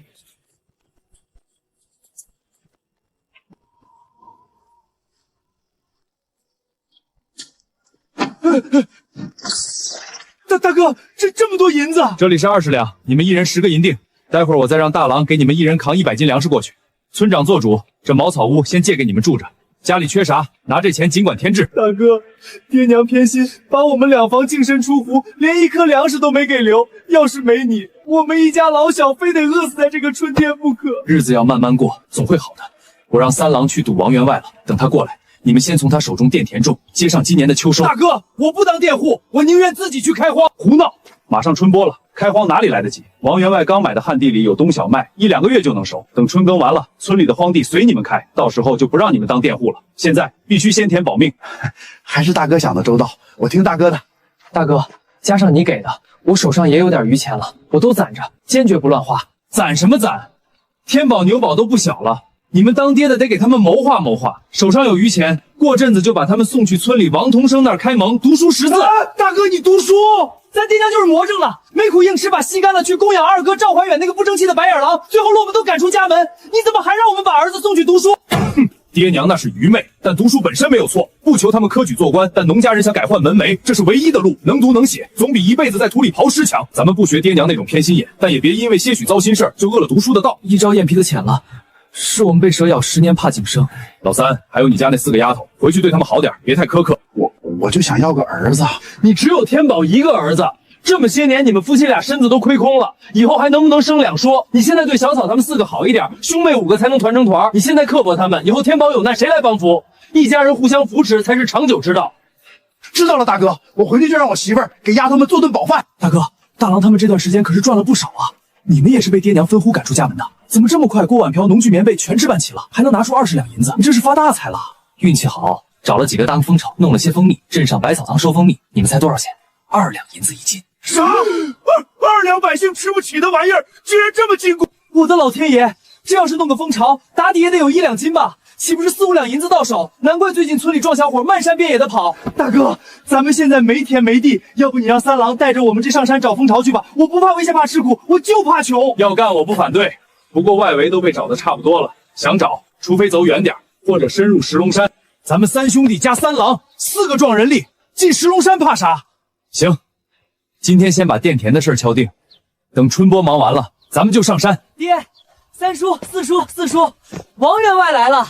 老弟客气，我祖上3代也是农户，到了我爹这辈儿才发逸了一些，不是什么高门大户。实不相瞒，这次请王老爷过来，是想问问您刚买下的那些田地，可有端出去的想法？您也看到了，我这2个弟弟被家里净身出户，庄户人家手上没点田地侍弄，心里没底啊。来的路上我也猜到了，一共买了18亩旱地，15亩中等水田，5亩上等水田，你们2家吃得下？哼，王老爷，佃田的规矩还是5成收租吗？水田是5成，但那旱地里种了冬小麦，我1亩地多加了1两银子买的。你们要佃，这一季收获7、3开，我期你们3，后续的佃租照旧5成，合情合理。老三、老四，你们能认领多少？大哥，我能要8亩旱地，5亩中等水田。大哥，我们家劳力少，我要8亩旱地，3亩等水田。王员外，你看这样行吗？除了我这2个兄弟认领的，剩下的田我赵清虎全佃了。若是明年不继续佃了，秋收后我再跟您商议。您放心，不管明年是不是继续佃种，旱地里的冬小麦我们一定给您种上，绝不让田地抛荒。怀远啊，到了县城好好安顿，咱老赵家的门楣就靠你和舒礼了。爹，您放心，我在县城买了宅子铺子，舒礼又要进县学，等他日后中了举人，我接您2位去城里享清福。哎呦，二房这是要飞上枝头变凤凰了，还是读书好啊！老赵头卖了那么多田，全砸二房身上，值了。大哥、老三，你们这还在土里刨食呢？听说你们连落脚地都没有，借助村里的破茅草。哎，爹妈可在净身出户好好种地，嫉妒别嫉妒。赵怀远，你别太过分，你拿的都是爹娘卖田的血汗钱。二弟说的对，你赶紧去县城享福吧，宅子都没找好就拖家带口的去住客栈，这么迫不及待，可别把买田的钱败光了。你懂什么？这叫破釜沉舟。书立，咱们走，不跟这些泥腿子一般见识。呸！什么玩意儿？拿着爹卖田的333两银子去城里装大爷。大哥，你说爹卖了那么多田，到底得了多少钱？王员外大方，旱地加价，水田派是给的封顶价，18亩旱地，15亩中等水田，5亩上等水田。别人这手里绝对拿的败不接耳帝国了，怎么这么多？不管手赵怀然就拿走赵书，只塞了4房钱，老2口手里撑死剩下3、50。走着瞧吧，有他们哭的时候。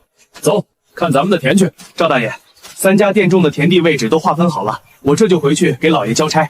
有劳管家。爹，咱们家终于又有田种了，虽然是佃的，但收成有一半是咱们自己的，有力气就有饭吃。大哥，咱们之前弄回来的黑土还要拿来肥田吗？用，你们弄的不多，全用来肥这季的冬小麦，让它多产点。至于以后开荒的田，我手上有的。大哥，你啥时候会堆肥了？镇上董大夫私下教的秘方，你们心里有数就行了。董大夫不喜欢被名声连累。大哥，你和大郎他们你发售，完就是为了堆肥。没错，现在在库基不点牛片落铁，连连邻里的黑土的。原来如此，大哥高明啊！三老三、老四、大郎，你也跟着去，咱们家多了12亩水田，你去把稻种买。当家的，这日子可怎么过啊？今天村里人好心送了点粮食，可咱们连口煮饭的铁锅都没有。媳妇儿，别哭，你看这是啥？今天大哥说了，让大郎先借咱们100斤粮食，明早我就去翻。这10两银子也是大哥借的，明天我跟老四去镇上，你缺啥，我全都买回来。当家的，这是银档子，我这辈子还没见过真银档子呢，我能打开看看吗？看，敞开看。之前大哥拿出来的时候我也没看够，在镇上总觉得心慌。当家的，爹娘狠心。那大哥是活菩萨，以后咱们跟着大哥走，绝不吃亏。大哥今天特意嘱咐我，以后他们也会念着咱们的好，多帮陈宝，兄妹路才能走得宽。大哥说的在理，我都听你的。明天买了锅，先给丫头们煮顿饱饭。满打满算，碎银4两5钱，铜板900多个。这些年为了偷偷改善口实，私房钱都花的差不多了。还是大哥有钱，一出手就是20两崭新的银锭子。自从我娘家爹没粮场，这次分家是把咱们往死里逼。要不是大哥帮陈别看我，告诉你个天大的好消息，大哥就说了，就带我和3哥监找蜂巢弄蜂蜜。蜂蜜，村里人都在找，还有剩的吗？石龙山那么大，肯定有。你知道1斤蜂蜜镇上收多少钱吗？多少？2两银子。这么贵？要不然大哥手里的银钱哪儿来的？你放心，我一定用心找，到时候咱们这个破陶罐非得装满银锭子不可。当家的，全靠你了。爹，咱们佃了那么多水田，这秧田够用吗？要不要再扩建点？不扩了，就按老办法种。不过这次咱们加一道工序。啥工序？把稻种在家泡上3天，等发芽了再撒进水田里。为什么要等发芽？直接撒进去不行吗？直接撒，瘪壳的、坏的种子多，存活率低。咱们把发了芽的好种子挑出来撒进去，只这一步就能增产不少。老赵家不要咱们就得靠这双手，把这12亩水田种出金子来。啊！啊！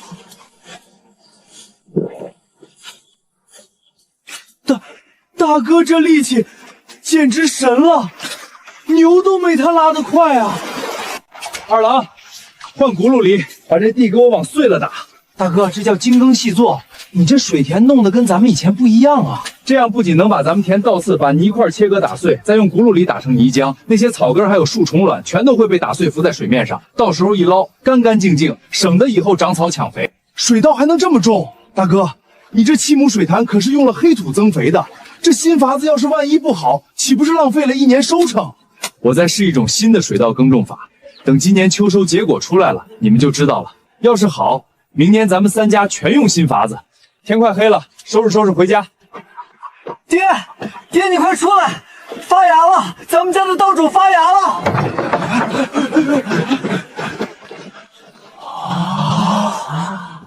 让开，我来看看。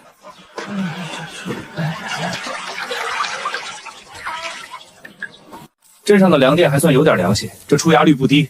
大郎，再浸泡一下，明天就能撒进秧田里，准备好稻草，到时候盖上保温。知道了，爹，您这用水泡种子的真神了，这么快就发芽了。大哥，咱们昨天也买了稻种，今天是不是也赶紧泡上？好，接下来2、3天，咱们把水田全都用轱辘里整理好，等稻种泡个2、3日发了芽，直接撒进水田里种。大郎昨天去镇上卖了猎物，光买这240斤稻子，还有耙粒、轱辘粒，花了将近10两银子呢。不过有了这2套工具，咱们3发干活速度绝对提上去了。看到没？浸泡还能筛选种子，瘪犊子、半瘪壳的全飘在上面。这种先天不足的种子发了芽也长不好，只有抻底的才是好种子。今年先这样，等秋收的时候，我亲自下地挑颗粒饱满的，留作明年的稻种。这240斤稻种，哪怕有损耗，也足够种咱们那12亩水田了。直接撒水田里，到时候有的密有的稀咋办？要的就是这个效果，宁多勿少。等长出来，咱们再2次下工，把密集的人工数量移到稀疏的地方去，干活去。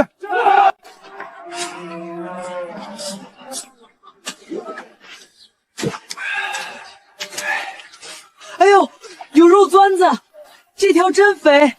你个憨憨，住手！这东西不能硬拔，万一拔断了，吸盘留在你肉里，会感染烂腿的。我让你嫂子带了盐粒过来，往他身上一抹就行。这玩意儿最怕盐。爹，我没事儿，皮糙肉厚着呢，看我踩死这祸害！等等，别踩！咋了，爹？这肉钻子是一味中药，叫水脂。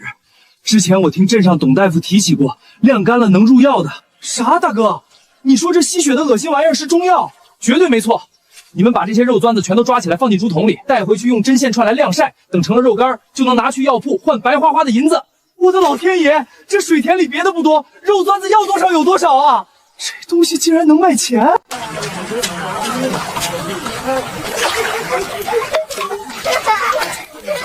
虎哥，这玩意儿真能卖钱啊！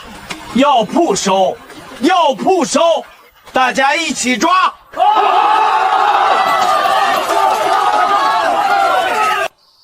老赵家的好日子还在后头啊！大郎，手脚麻利点，大的小的分开，大的值钱点，留作好种。知道了，爹。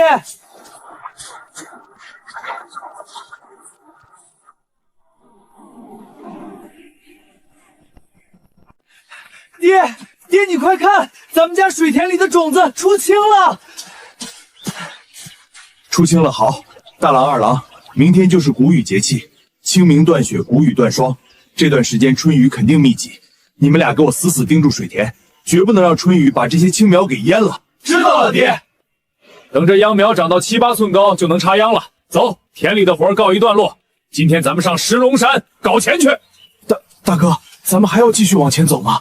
这都过了村里人平时打猎的界限了，再往里可就深了。差不多了，就在这附近找。这里还不算深山，大家聚在一起，千万别散开。爹，现在是春夏花季，蜜蜂采蜜快，我放个线人出去，他肯定能找到大货。老四，你之前没见着三郎这小子去割蜜，10个蜂翁硬生生弄出2罐蜂蜜，大哥说那可是12两4连银子啊！我的乖乖，满山都是银子在飞啊！谷雨赏花，明天县城肯定有赏花庙会。三郎，你们想不想去凑凑热闹？爹，你要带我们去县城？我活了18年，连县城城门朝哪开都不知道。今天大家努把力，明天咱们一早去镇上卖了这批蜂蜜，然后雇辆宽敞的牛车。大哥，我们2弟也没去过县城，明儿个能带上我们一起不？好，一起去。接下来家里买头大规模开荒，没牲口拉犁，还不把人累死？爹，咱家要买大牲口了。大哥，咱们绿竹村上百户人家，有牛有驴的屈指可数啊！你这日子简直是一步登天了。不光买牲口，等忙完春耕，我还要盖新房，茅草屋，冬凉夏热。我要盖就盖最气派的青砖大瓦房。我的亲娘啊！爹，发了，咱们这次真发大财了。以前都在树洞里、地里找，没想到这崖壁上藏着这么大一片崖蜜。大哥，崖蜜是最好找了。方明氏，这也福克村里连个这么高的木蹄子都找不出来，咋割呀？三叔别怕，你们在上面拉着绳子，全给它刮干净。爹，我也去，这都是白花花的银子，冒点险算啥？别争了，就让三郎和老四下去割蜜，你们两个身手利索，我们4个在上面拉绳子。现在马上多准备些湿柴火，熏走蜂群，把防风的衣服都给我套严实了。爹，你看那边，五郎眼尖，是毒蛇，抓蛇。有蛇，蛇在哪儿？大哥，那可是毒蛇啊，会死人的。慌什么？三郎、四郎、五郎，先别轻举妄动，给我仔细搜，看看这碎石滩和崖壁上到底还有多少条。爹，你看那块平石板上还有一条。爹，那石头缝里也盘着一条。好家伙，一共9条，今天这财运挡都挡不住。咱不急，一条一条抓。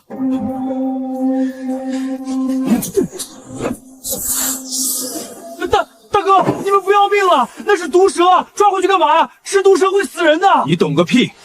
毒蛇的蛇胆和蛇皮，药铺高价收。继续找，拿木叉子敲打草丛，打草惊蛇。放手！再下点，爹，再往下放点。规矩别忘了。割走9成，必须留下1成，绝不能干绝户的买卖。知道了。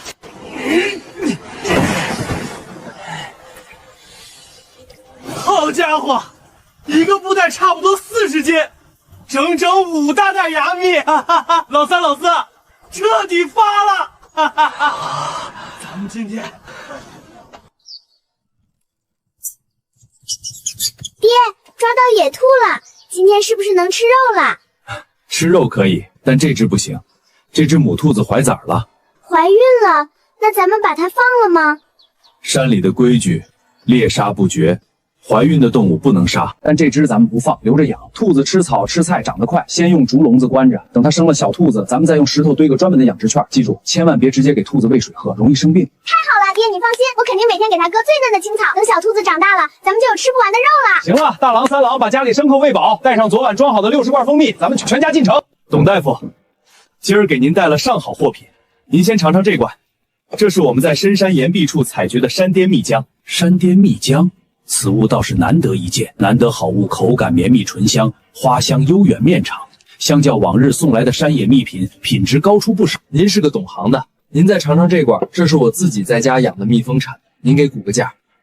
老弟啊，你这家养的虽然比不上芽蜜，但跟之前的野蜂蜜差不多，我还是给你2两银子1斤。至于这芽蜜嘛，简直跟我以前尝过的蜂王蜜不相上下。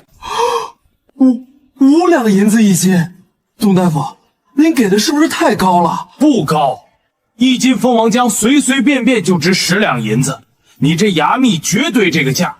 要是以后还有，我甚至能出更高。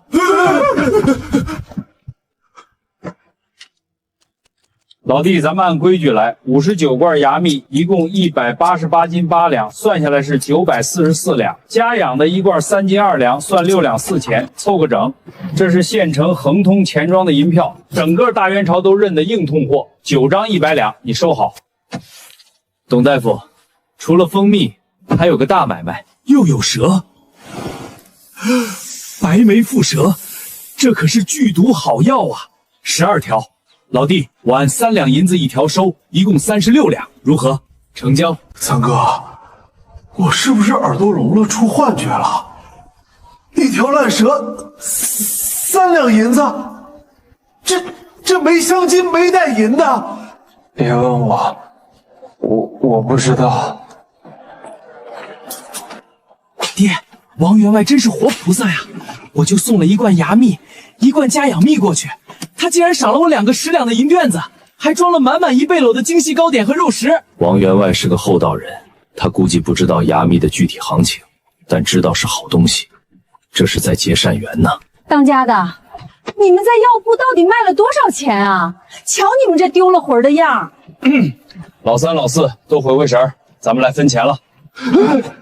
刚才在百草堂算过了，59罐芽蜜，5两银子1斤，一共卖了944两。按照咱们上山前说好的，你们2家各自拿2成，也就是一家188两8钱银子。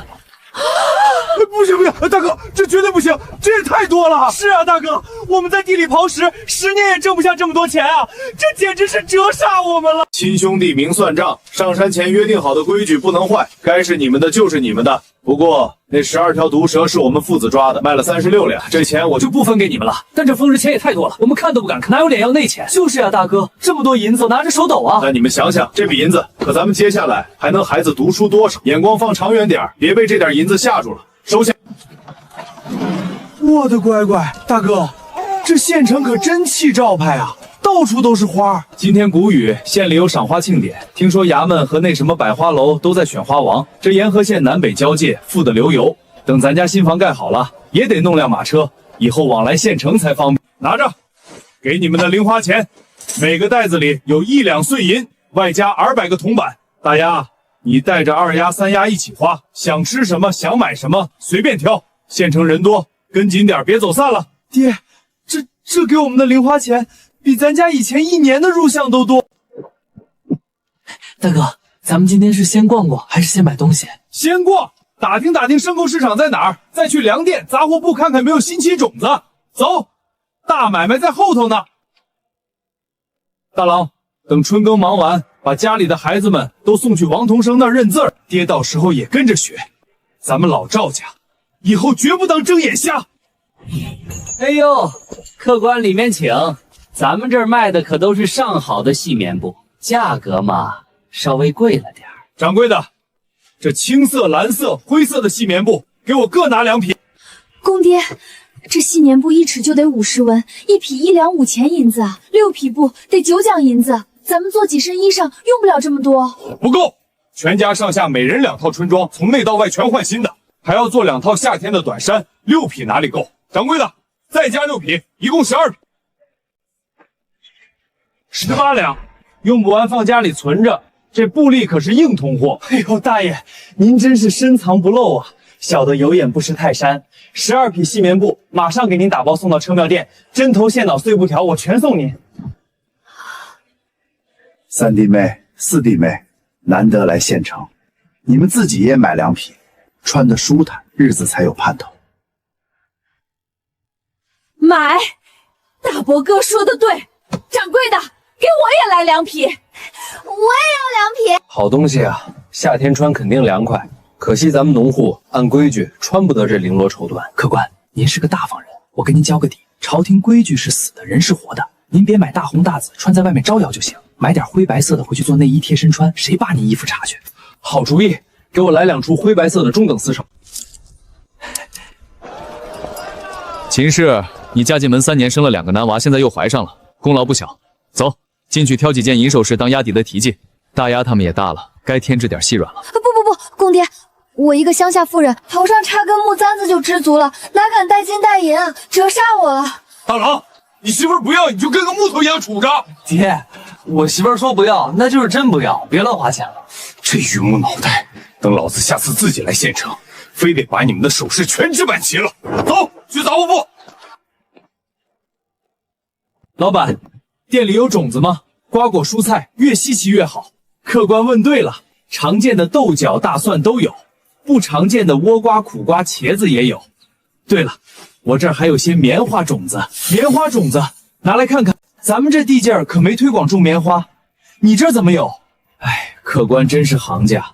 我本来想进点货卖个稀罕，结果没人会种，眼看这2斤种子要砸手里了，砸不了。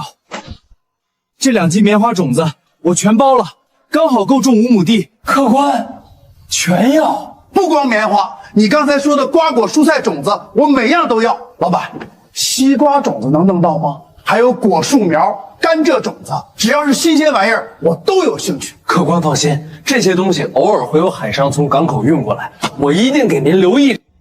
好，只要有货，我下次来县城照单全收。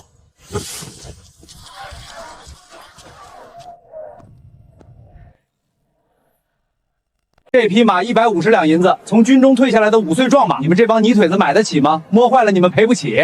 150两买匹退役马，你当我是冤大头？我看看毛驴。毛驴行啊，我这儿的毛驴都是上品，看看这毛发，看看这牙口，10两银子1公1母，少一个大子儿都不卖。老板，你这驴虽然不错，但这母驴偏瘦，9两银子，我们牵走。哎，哪有你们这么砍价的？不卖拉倒，爹，咱们去前头那家看。行，9两就9两，算我倒霉。等等，我再看看牛啊，还要耕牛？你们一行人衣着朴素简陋，莫不是过来打趣，故作姿态？购入毛驴后，还有余钱购置耕牛？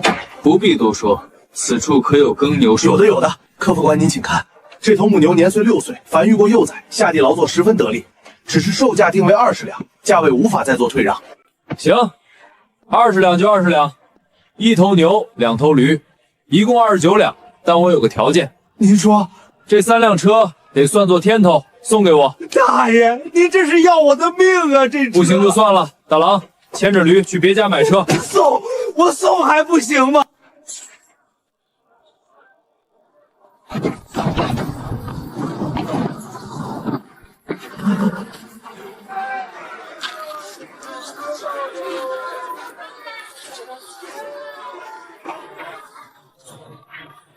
哎呦，客官要点什么？红豆、绿豆、黄豆、小米、高粱，一样给我来几十斤。对了，有糯米稻种吗？有是有，但这糯米产量低，没多少人种。您确定要？装上，我回去自己种。大哥，咱们买这么多杂粮干啥？糯米又吃不饱肚子。你们懂什么？糯米能做香甜的粽子，还能酿糯米酒。至于那些红豆、黄豆……对了，三郎，咱们清水镇怎么好像没见人卖豆腐？有卖的，但不常卖，都是从县城订货，每3天送一次，难买得很。难怪，原来整个清水镇都没人会做豆腐，这可是独门生意啊！大哥，你问这干嘛？难不成你还会做豆腐？会啊！啊！大哥，那做豆腐可是祖传的手艺啊，极少外传的。你啥时候学的？咋了？不信？等回家，小爷我亲手做给你们开开眼。大哥，咱们今年有2辆牛车，2辆驴车，干脆是把秋收的粮食一口气全买了。买精米白面给自家人吃，在拉一牛车糙米时候，管够那些来帮忙的汉子吃干饭。盖新房，吃精米，这日子以前做梦都不敢想啊！我的老天爷，我没瞎吧？那是赵青虎买牛了，还买了2头驴，车上装的可是白花花的精米和细面啊！老赵家把他们净身出户，这才几天啊，这大房和3房4房，简直是发了横财了。赵怀远在县城估计都没他们阔位。村长，我来批宅基地，顺便寻摸待开荒的地方。要哪块？就竹林外面那片荒地，那边稀稀拉拉就几户人家，离村中心那么远，你住那儿去干啥？村长，您这话说的，咱们村人上山下地，谁不从那儿路过？王三叔不也住那旁边吗？清静，地方大。我那茅草屋现在塞了4个大牲口，还多了蜂箱，实在挤不下了。春播忙完了，我得赶紧斩起金牛。您再批我当了，能给多少我要多少，至少给我批8亩地。你给我滚！你怎么不上天儿你的凌霄宝殿啊？村长，您别生气啊，8亩不行，7亩半也成啊，咱们慢慢谈。大哥，我到现在心还在嗓子眼跳呢。今天咱们离开县城前，你带着我们偷偷摸摸进恒通钱庄，把那900两银票全换成现银的时候，我腿肚子直打转，生怕脚底一滑，把这满背篓的银子摔在大街上。大哥，咱们现在到底有多少钱啊？算上之前的，这箱子里足足有1095两白银，外加4两多碎银子，还有4646文铜板。钱就是用来花的。今天我就找村长了一坛酒、1包点心和1只野鸡漂亮，1两银子1亩的底价，外加200文去镇上办红抽的跑腿费。村长直接给我批了6亩荒地当宅基。爹，6亩地，咱们要盖多大的房子啊？哼，不仅要大，还要好。我要盖青砖大瓦房。爹，这泥瓦匠盖土坯房还行，这砖瓦房里面全是木结构，村里的半桶水根本干不了啊！而且您这图怕是得砸进去几百两银子。几百两算什么？这钱我掏了。你们6个郎，每人给你们盖3间正房、2间偏房，外加独立小院。4个丫头也单独弄个偏院。盖房子的事我来操办。你们只管继续忙春耕。是。大伯，爹，哼，忤逆不孝的白眼狼！青虎啊，你别往心里去。你爹是听说你一口气买了3头牲口和4车好东西，你娘又在耳边天天念叨，他心里不平衡，这才来找我倒苦水，怕你真动用族规闹个没脸。不说他了，你找我啥事？大伯，我找村长要了竹林外那6亩地，打算盖砖瓦房。6亩还盖砖瓦房？青虎，你手里银钱够吗？不瞒大伯，前些天我带着大郎他们进了一趟石龙山，弄回来不少极品蜂蜜。原来如此，你有成算就好。村里的泥瓦匠手艺不够，我打算镇上定好了章程，还得劳烦大伯帮我在村里物色些弄得壮人去镇上请大工。好，包在大伯身上。郑师傅，您是行家，看看我这图，这6亩地前面半亩留作牲口棚和菜地，主体分前后院，中间影壁墙隔开。前院是堂屋、客厅、餐厅，连着大厨房。后院最前面给我留2间房带个小院子，我住。后面是6立的小院落，每个院院子3间正房，2间偏房，孩子们大了以后娶妻生死，哪怕分家，把院墙一拉就能独立成户，向外扩展。旁边再设个偏院，给家里的丫头们住。老弟，你这心思可太长远了，这规格赶上镇上大户人家的2进大院了。还有最绝的，2口水井，一口在厨房，一口在厕所旁，厕所放在宅子最后面，地下铺设管道，直接连同围墙外挖好的化粪池，一次性解决沤肥问题，院里干干净净。化粪池妙啊，老弟。不过你这房子盖起来极度费时费力，而且必须全上砖瓦。不用砖瓦，我还不来找你呢。算价。砖瓦、石料、木料、石灰、桐油、打底200两白银。人工方面，我手下的正工一天100文，得要500个工；杂工30文一天，得1000个工。2个月太慢，郑师傅，有什么办法能工期4、500我拿得起？想快那就得带上厨娘、杂工地，没日没夜的干。不过杂工得增加1000个，正工增加100个。没问题，粮食我多备50两银子的。但你们能带多少人？老弟，干这行讲究人情世故，我们要把杂工全包了。你们村里的汉子非眼红捣乱不可，所以杂工我们只带一半叔公，剩下的一半必须在你们村里招。郑师傅厨娘能便把村里杂工的1天3顿饭也包了，那得再加2个厨娘，3个帮厨，多花1、2两银子。主厨，你带主厨，那回村我回3个手脚麻利的妇人帮忙。老哥，我全委托给你去办。哈哈，老弟是个敞亮人，行，我这就给你出7个大活。预算350两，这是230两定金。郑师傅，带上你的人，拿好工具，1个时辰后咱们宅基地上见。徒弟们，抄家伙，今天遇到豪横的东家了。500斤精细粮我拉走，另外订5000斤糙麦，500斤黄豆，交定金。你们给我用大车拉到绿竹村去。客官，5000斤糙米，您这是要造反还是囤粮啊？我盖房子，给我手底下的工人们敞开肚皮吃干饭，再去给我买10只烧鸡、10只烤鸭、包子、馒头装满车。来人呐，搬粮食！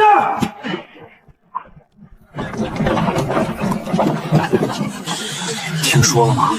赵青虎要盖砖瓦房了。老赵家刚把他们净身出户，他哪来的这么多钱？又是买牛买驴，现在还要盖砖瓦房。赵怀远在县城都没他这么气派吧？战神，快去！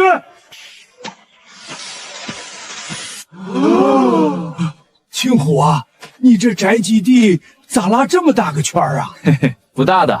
我从老宅分出来后，单株立了户，大郎他们也立了户，这是2个宅基地的份额拼一块了。2个宅基地也大的离谱啊！我看这白线画的，估摸着得有6亩地吧？您老眼睛毒，就是6亩。这片是荒地，只能当宅基地用。村长看我家人口多，5个郎马上要娶妻生死，特意多划了2亩。你媳妇儿是生个能生的，都能帮你干重活了，你这是要享儿孙福了啊！你还年轻，以后要是找个续头，指不定还能接着生。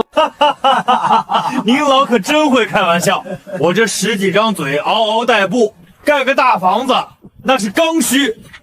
大郎，你们几个过去找郑师傅，看看有啥能帮把手的。哎，好，大哥，我跟老四商量好了，那一大笔银子放手里烧得慌，我们也盖房，盖砖瓦房。对，咱们这片地大，待会儿我们就去找村长批地。咱们3兄弟以后还当邻居，挨着心里踏实。好，待会儿你们就跟郑师傅聊聊，我这大宅子1个月完工，等我这一结束，你们俩的房子立马原班人马开工。青虎啊，你们3兄弟都要搬上来。是啊，王三叔，日后咱们可就是邻居了，还得您老多照养。哈哈哈哈，好啊，我这儿偏僻，你们来了，我老头子也有地方串门了。东家，雏形画好了，后天就是黄道吉日，正适合开工动土。另外，我们一大帮人过来，得就近搭个窝棚住。后天准时开工，搭窝棚的材料就地取材，石龙山上的木头，竹林里的竹子，你们随便看随便用。村里的规矩我兜着。大伯，郑师傅那边带大工过来，我还需要在村里请70个杂工，外加3个手脚麻利的妇人帮厨。70个，还要连干1个月。青虎，你这动静也太大了。大伯，肥水不流外人田，您看看几位堂哥堂嫂能去吗？先紧着咱们自家人，外人去厨房我还不放心呢。好孩子，你有出息了，没忘本。不过要请70个人，现在又是春耕，不能把一家的劳力全抽干了。这事儿我得去找村长，还有王家、李家的族老商议，按户头平摊名额。没问题，都听您的。后天上工，杂工30文一天，帮厨的妇人20文一天，我10天结一次工钱，绝不拖欠。好，青虎，你盖这大瓦房是咱们整个赵家村的福气呀！这青虎是真的发达了。自从他带着大家伙抓那吸血的肉钻子去药铺换了铜板，又教大家伙养蜂割蜜，咱们绿竹村的日子是眼看往上窜啊！连我孙子去相亲，人家一听咱们会养蜂，彩礼都给降了。老赵家那偏心眼的老两口真是瞎了眼，把这么大一尊财神爷给赶出了家门。我看他们以后都要肠子悔青了。青虎，你今天请我们来是有啥安排？大伯、村长，多谢2位长辈帮忙，房子后天开工。这几10号壮劳力进村，家里必须得留人看着。大郎带着4郎、5郎继续忙地里的活。老三，大哥，我在。你是个老实稳重的，这1个月床铺盖的纸牌去工地上睡，帮手艺工地上的动静。大哥放心，丢一块砖我都拿命的。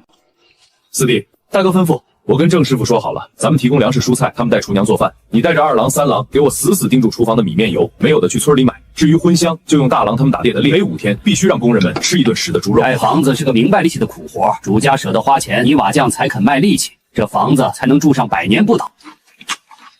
老大，你花大钱盖这么大一个砖瓦房，就没想着给爹娘留一间房，尽尽孝道？爹，您这话说的，您和娘要是想来住，儿子当然欢迎。不过嘛，当初分家的时候，白纸黑字写的清清楚楚，你2老跟着2房过，100年之后老宅和田地全都归2房。你要是觉得没地方住，或者住的不舒服了，儿子立刻去县城找赵怀老爷，问问他是怎么给爹娘尽孝的。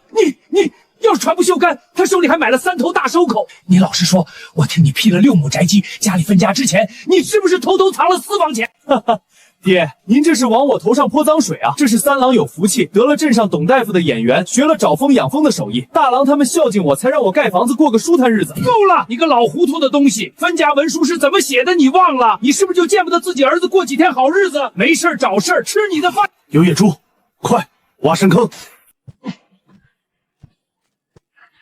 大郎，教你们布置陷阱的手艺，村里有人来学吗？爹，就之前跟咱们去镇上的几个人来过，春耕太忙，大家没空。也是，农户人家，天大地大不如春耕大。走，去山坳。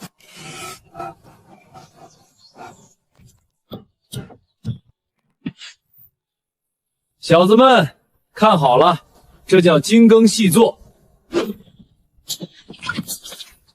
爹，这东西有啥用啊？叫营养钵。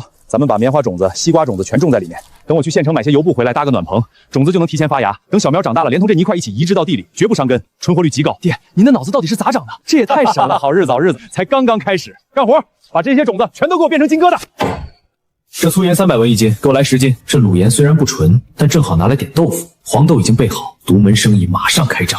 100斤好酒，1个大猪头，2只烧鸡，给我打包搬上牛车。好嘞，大爷，一共12两银子，您慢走。另外，您要的30尺防雨油布也给您包好了。工地上算上泥瓦匠和杂工，足足有160多号人，一天得消耗320斤糙煤，1个月得9000多斤。老板，除了之前定的，再给我追加3000斤糙煤，明天上午准时送到绿竹村。3000斤，大爷，您这是要养军队啊？挑肥的五花肉来20斤，那副猪板油我也全包了，连同30斤菜籽油、酱油、醋全给我装车。吉时已到，破土动工，敬天地，保平安，点炮。大郎，挖第一锄。爹，我挖了。开工，老少爷们儿动起来！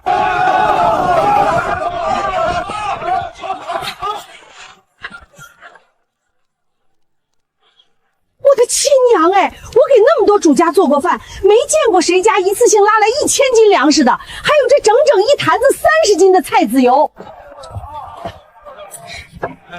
两位大姐，几位嫂子，供桌上撤下来的猪头和烧鸡，中午全签了。这里还有15斤肥肉和2斤猪板油。哎呦，东家，您这也太大方了，100多号人呢，这肉可真不少。盖房是下苦力的活，我不心疼钱，萝卜拍菜村里多的是，管够。但菜里必须给我油水放足了，让工人们吃得满嘴流油，才有力气给我干活。东家，您放100个心，今天中午我保管让大伙吃得香喷喷的。老天爷，我过年都没吃过这么足水的菜，赵大当家真是活菩萨啊！就剩这顿饭，让我非得多挖2房土不可。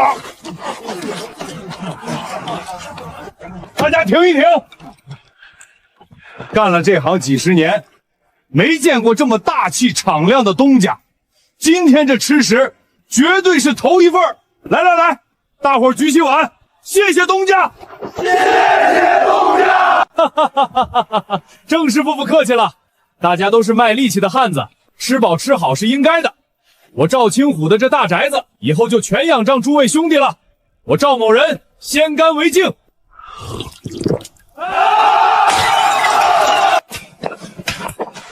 再给我的头下插墙！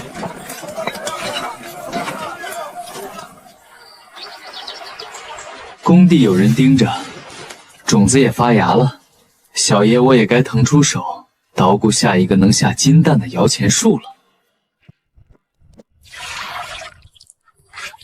公爹，这盐又苦又涩，还花了那么多银子，您费这么大劲煮它干啥呀？这叫卤水，别看它苦，它可是能点石成金的宝贝。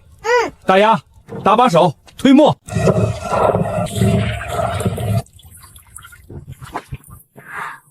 来来来，一人一碗，加一勺蜂蜜，都尝尝。哇，爹，这水又香又甜，喝到肚子里暖烘烘的，太好喝了吧！这叫豆浆，好戏还在后头呢。看爹给你们变个细笔，温度刚好。大丫，看好了。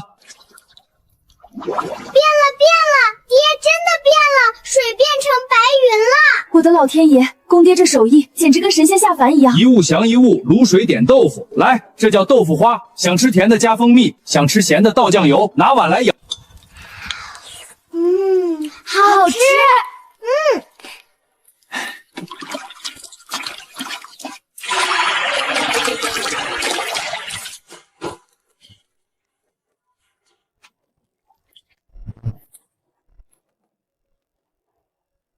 这就做成了。5斤黄豆做出了整整18斤豆腐，不老不嫩，刚刚好。1斤黄豆才2文钱，5斤也就是10文。就算这豆腐咱们1文钱卖1斤，也能卖18文。这利润，这简直是抢钱啊！还不止呢，咱们自己喝了豆浆，吃了豆腐花，剩下的豆腐渣还能拿去喂猪喂鸡，这买卖一本万利。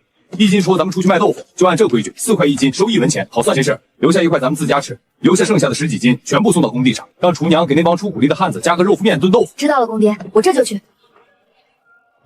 王木匠，活来了。青虎啊，你这拿的啥好吃的？送给我吃的？吃，就知道吃，这是样品。我找你是来定做模具的。听好了，给我做压这豆腐的厚度来，高度和上下压水的木板上用刨子给我刨出横竖交错的网格线，就像棋盘那样。刻线干啥？这叫流水线标准化。豆腐压好后，上面自然会印出格子印。我一刀切下去，绝得方方正正，刚好4块1斤。出去卖钱根本不用带秤，提上就走，听懂没？妙啊！你这脑瓜子真是绝了，这简单。你要多少个？先给我来12套木框，4套算一组。咱们要干就干票大的。听说了吗？老赵家的赵青虎今天做出豆腐了。啥？做豆腐？那可是祖传不外泄的赚钱手艺啊！他赵青虎啥时候摆的事？不知道啊，反正豆腐是真做出来了。我都亲眼瞧见小秦氏端着白嫩嫩的豆腐送去工地了，说是给泥瓦匠们夹菜。我的天老爷！老赵家大房这是要上天啊！又是抓野猪，又是搞养蜂，现在连做豆腐的绝活都弄出来了。要不说赵家那老两口老金蛋的财本香，这么一尊会下赶赶出家门，净身出户，想啥呢？嘿，人家还做着二房考功名兵的春秋大梦呢。好你个白牙狼，就这等发财的竟然敢藏掖着！老头子，快出来！出天大的事儿了！嚎丧什么？咋咋呼呼的？是老大那个忤逆不孝的东西，他竟然会做豆腐！什么？做豆腐？老大啥时候学会的？养蜂还能说是碰运气，可做豆腐那是秘方啊！难道这小子背着我们偷偷得了什么高人的传承？这个糟门的，有这么值钱的方子，分家前竟然半个字都没吐！要是把这方子给老二，怀远他们在县城早就立住脚了！没脑子的蠢货！你拉我干啥？是我10月怀胎生下的他，没有我哪有他？要个方子天经地义！你现在去，他能给你。他要是心里有咱们，能把方子藏到分家后才拿出来，他这就是防着我们占便宜呢。那咋办？就看着他大把搂银子啊！你闹没用，得让老二回来一趟。他是秀才公，有功名在身，说话重用。可老二搬去县城后，连个音信都没曾传回来。收拾，我没豆方子，必须是咱们老赵家。爹，这豆腐太好吃了，比肉还香。爷爷，好吃！今天回市做豆腐卖。爹，咱们明天是不是我从田亮回来，路上碰到好几个村里人，都打听咱们家明天卖不卖豆腐呢？卖，不过咱们现在厨房太小，施展不开，大量做不到。大郎，明天一早，咱会儿支个摊子，摆在家门口，就卖给村里人，1文钱1斤。爹，田里的青苗都长成了，没啥重活。明天我带着4郎、5郎先在家帮您磨豆腐，等豆腐卖完了再去田里。好，干活不耽误赚钱。银锭子还824两，碎银和铜板见底了，村盖如底洞啊。盖房子就是那边的预算，付了230两定金。还得留120两尾款。工地上160多号人的口粮，粮店送来的6000多斤糙米倒是够他们敞开肚皮吃了。可村里那70个杂工，30文一天，10天一节就是21两，1个月得63文。还得去镇上肉馆荤腥。明天卖完豆腐，我还得去趟县前庄挨间种换穷3大胯子，也得再从流水钱养，花起来那发宽脚。冬天还得买黑糖倒贴，种地虽然免税，但店来的田还交租子，撑死也就是填饱肚子换点闲钱。打猎抓蛇更是拿命换钱，绝非长久之计。肥皂、玻璃、誓言不行，匹夫无罪，怀璧其罪。在古代没有靠山搞这些，那是嫌自己命长，分分钟被人吃了个骨头渣都不剩。还是做豆腐最稳当。挑担卖豆腐虽然累，但按着实打实盖好的，我就多招几个村的闲汉当挑夫。这帮绿竹村的老爷们绝对嗷嗷叫着给我卖命，到时候再弄点腐猪、臭豆腐乳，这豆腐帝国算是立住了。青虎啊，你这豆腐真卖1文钱4块，镇上可是2文钱1斤还抢不到呢，你这太便宜了。乡里乡亲的，今天第一天支摊子，就是给大家尝个鲜，1文钱4块，敞开卖。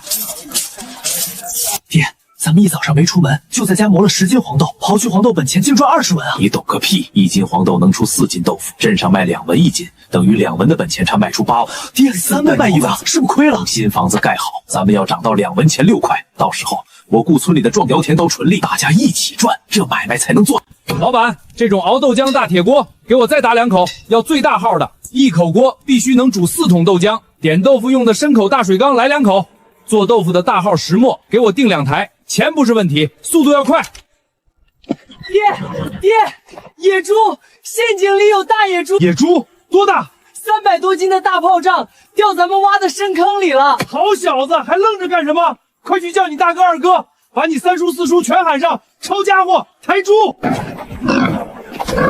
青虎啊，你这陷阱咋这么深？这300斤的深山大野猪，村委的李老虎10几年都没打到过，怎么就掉你坑里了？就是瞎猫碰上死耗子。我昨天在山上看有野猪粪，就顺手挖了个深空，撒了把糙麦。谁知道这大野猪嘴馋，自己掉进去了。运气，都是运气。各位老少爷们儿，这野猪肉虽然糙点儿，但也是大荤腥。今天谷雨刚过，肉放不住，我给大家个实在价，好肉20文，寻常15文。骨头边角10文1斤，给我来3斤好肉，我要2斤排骨。大郎，切40斤最肥的，直接送到工地上，给兄弟们加餐。老3、老4，一人切5斤好肉带回家。大哥，把肥下的肉和猪板油全熬成油，瘦肉切块扔进油锅里炸透，然后连油带肉装进陶里放封存，放阴凉处，2、3个月绝对不坏。工地接下来1个月的荤腥全有着落了。三郎啊，这么大的猪头，这是往哪儿送啊？嗨，我爹说了。虽然爷爷奶奶把我们大房净身出户了，但打断骨头连着筋，孝道不能忘。这大猪头和大锯蹄子是炖烂了给二老补身子的。青虎这个人仁义的大孝子啊，老赵家那样刻薄他，他发达了还没忘了老两口。这个小子，这是故意拿猪头来恶心咱们，在全村人面前买好名声呢。咱们要是再敢去闹他要豆腐方子，全村的唾沫拎子都能把咱们淹死。好手段，真是好手段啊！老大现在的心机太深了。爹，今天这红烧排骨太香了。对了，爹，明天咱们泡多少黄豆？今天村里好多人没买到豆腐，都在抱怨呢。是啊，爹，明天咱们多做点吧，这可是白花花的铜板啊。明天照旧，还是10斤黄豆，做出来一半卖给村里，一半送去工地啊。有钱不赚啊？你们懂个屁！这叫饥饿竞销，生米恩，斗米仇。豆腐坊建好之前，绝对不能让他们吃饱，必须天天缺货，吊着他们的胃口。爹，您是说为了以后涨价做准备？聪明，等咱们的豆腐开工，2文钱6块的新价格才能顺理成章的推行下去。现在都给我把心收回来，说正事儿。第一，盖房子的事儿，老3、老4帮忙盯着，不用你们费心。第二，秧田里的稻秧20天后就能插秧，到时候全家上阵，2天拿下那8亩水田。第三，也是最重要的一点，开荒。爹您吩咐，开哪里的荒？山坳里的旱地，20天内必须给我开出5亩来，用来种我从县城带回来的棉花种子。爹，工地有3叔4叔，我跟二哥每天闲着也是闲着，我们跟着大哥一起去开荒。好，打虎亲兄弟，上阵父子兵。另外，新房马上盖好，需要的家具不少，你们各自屋里要打什么柜子、床铺，这2天都盘算清楚报给我。王木匠做不了的，我去镇上定做。咱们老赵家这次要彻底改头换面。村长，我又来要地了，你又要干啥？那6亩载几地还不够你折腾的？建豆腐房。你们家昨天刚做出豆腐，今天就要建工坊，你要多大地方？8亩。8亩地，你们家里是要把全村人都淹在豆腐水里？别，村长息怒，那4亩总行了吧？最多2亩。哎呀，成交，2亩就2亩，多谢村长。东家，您来视察了。郑师傅，再加个活，我要在旁边盖个豆腐坊，2亩地。我的亲娘哎，这大宅子还没盖好，又加2亩，也盖砖瓦房？不盖砖瓦，锅坊不用花里胡哨，盖土地基要用石头，里面必须挖一条宽敞的排水渠。前面1亩做豆腐房，后面1亩围起来盖猪圈。我要用做豆腐剩下的豆腐渣，大规模养猪，一点东西都不浪费。东家，您这盘算真是绝了，土坯房快，不用大工上，村里的杂工就能干，木工也简单，多加5天工期，保证给您弄好。老3、老4，过来。郑师傅，我这2个弟弟也要盖砖瓦房，每家2亩的院子，您给计划计划，留好时间和工人。哎呦喂，东家，您这可是给我们送了一座金山啊！3位老板放心，活绝对给你们干得漂漂亮亮。爹，这地也太薄了，连灌木丛都不长，开出来能种出好庄稼吗？薄怕什么？咱们绿竹村人口越来越多，以后连烧林开荒都不到地。这地虽然贫瘠，但只要用我的堆肥法子施肥养护，迟早变成肥田。爹，这换地只能种些黄豆、绿豆啥的，收成有限啊。谁说只能种黄豆？咱们这次种棉花。棉花？咱们这儿没人种过，别人不敢种，咱们种。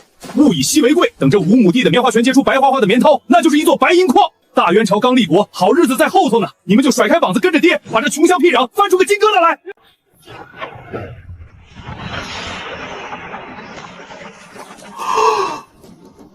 我的老天爷，这怎么全变成黑土了？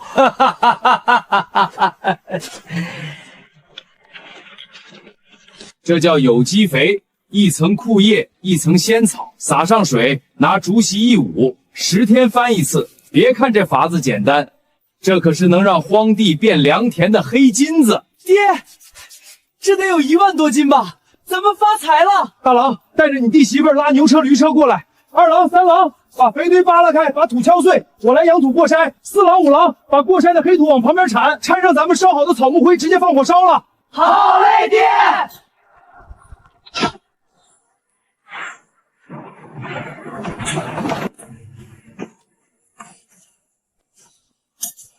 爹，怎么了？咱们挖错了吗？大郎，哈哈，错了，全错了。啊，爹，哪儿错了？我被杂铺老板忽悠了。他说的5亩地棉花种子是挨个挤着种的蠢犯法。咱们种棉花要精耕细作，起高垄，大间距，2条垄加中间空地得1米宽，株距得1尺半。爹，种那么疏疏，产量不就没了吗？你懂个屁！等棉花长到1米多高，就把顶上的内芽掐了，这叫打顶，营养全往横向长，一株能结出满树的棉筒。按我这法子，那包种子根本不是种5亩，至少能种10亩地。10亩，爹，那岂不是咱们能开更多的荒，种更多的地了？你小子真行！废话少说，拿锄头来，10亩旱地，我怕你们赶不及，老子也亲自下地。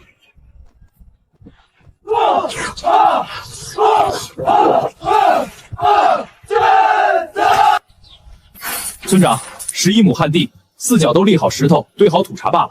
劳烦您跑一趟镇上，把盖了官府大印的红契给我办下来。青虎，你这干活的速度真神了！有了这红契，那11亩地生生世世就是你们老赵家的铁杆庄稼。大郎，这1万多斤肥土运过来，明天白天撒不行吗？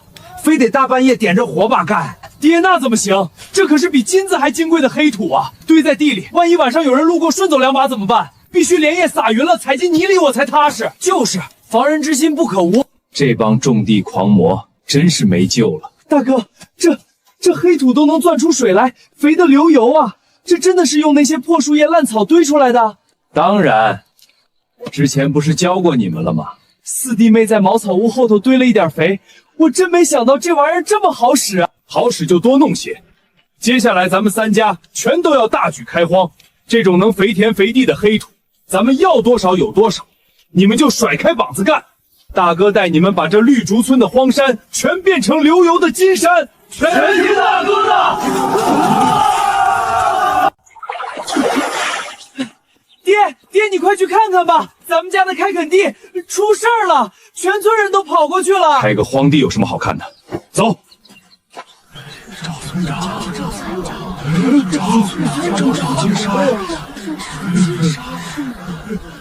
村长、大伯，几位叔爷，你们这是干嘛呢？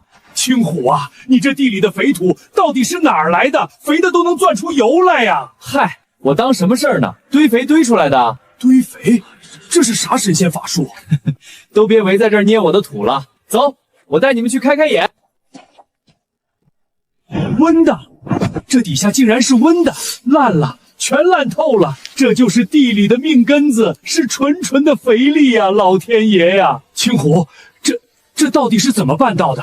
大家听好，这叫堆肥。城里大户人家种花都用这招，枯枝烂叶、杂草树根加上家里的粪便，一层材料浇一层水往上堆，没竹膝盖的就挖个大坑填进去。这东西里面温度高，7、8天得翻一次，熬上2、3个月，这种能让粮食增产的黑肥土。青虎啊，有这庄稼多少粮食能救活多少功德呀！哎呦，我的各位叔爷，使不得使不得，你们这是折我的寿啊！快起来，还愣着干啥？扫树叶去！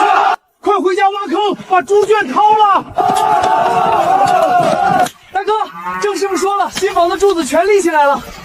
明天是个黄道吉日，准备架大梁，让你准备准备。好，终于要上梁了，去镇上给我买5两银子的白面粗面，做2盒面饼子，再换500个铜板。明天咱们大办一场。吉时已到，上大梁，生生生生，步步高升。一锤定音，家宅安宁，放炮！东家长贴图了！哎呦，铜板砸住我了！娘，我抢到铜板了，娘回头给我娶媳妇儿。大虎快，铜板给爹！老天爷赏饭吃，长势真猛，再有7、8天就能插秧了。这地方简直是天然的宝库，等这波忙完，我要把这漫山遍野全开垦成梯田，老赵家的粮仓要装满天下。爹，您快看，咱们全家老小没日没夜抓的肉钻子全晒干了，是不是能拿去镇上换白花花的银子啦？哈哈哈哈哈！好家伙，你们娘几个是真能干啊！这得有大几十斤。公爹，不光肉钻子，这段时间我和丫头们还晒了大量的干笋、蘑菇、野菜，家里新抓的鸡鸭鹅兔子，还有2头猪崽子，都喂得肥肥胖胖的。大郎他们一早就带着弟弟们去水点补插秧苗了。好，妇女能顶半边天。等咱们搬进新家，豆腐福开起来，靠你们几个可忙不过来。到时候我是顾俗长工还是背篓封好？爹明天就去镇上把这些好全变成。爹，咱们今天上山就是为了抓蛇，抓蛇是顺手，主要是来看看咱们的摇钱树牙蜂群恢复的不错，再有半个月就能割第2茬了。趁着现在春夏交替，花草咱们多弄，咱们弄点，等夏末就得收手，不然蜂群冬天得饿死。大哥，我刚在竹林挖了2只大竹鼠，还抓了1条竹叶青，这碎石堆里白眉蝮蛇多，咱们再找找。爹，这是啥动静？别问，跑！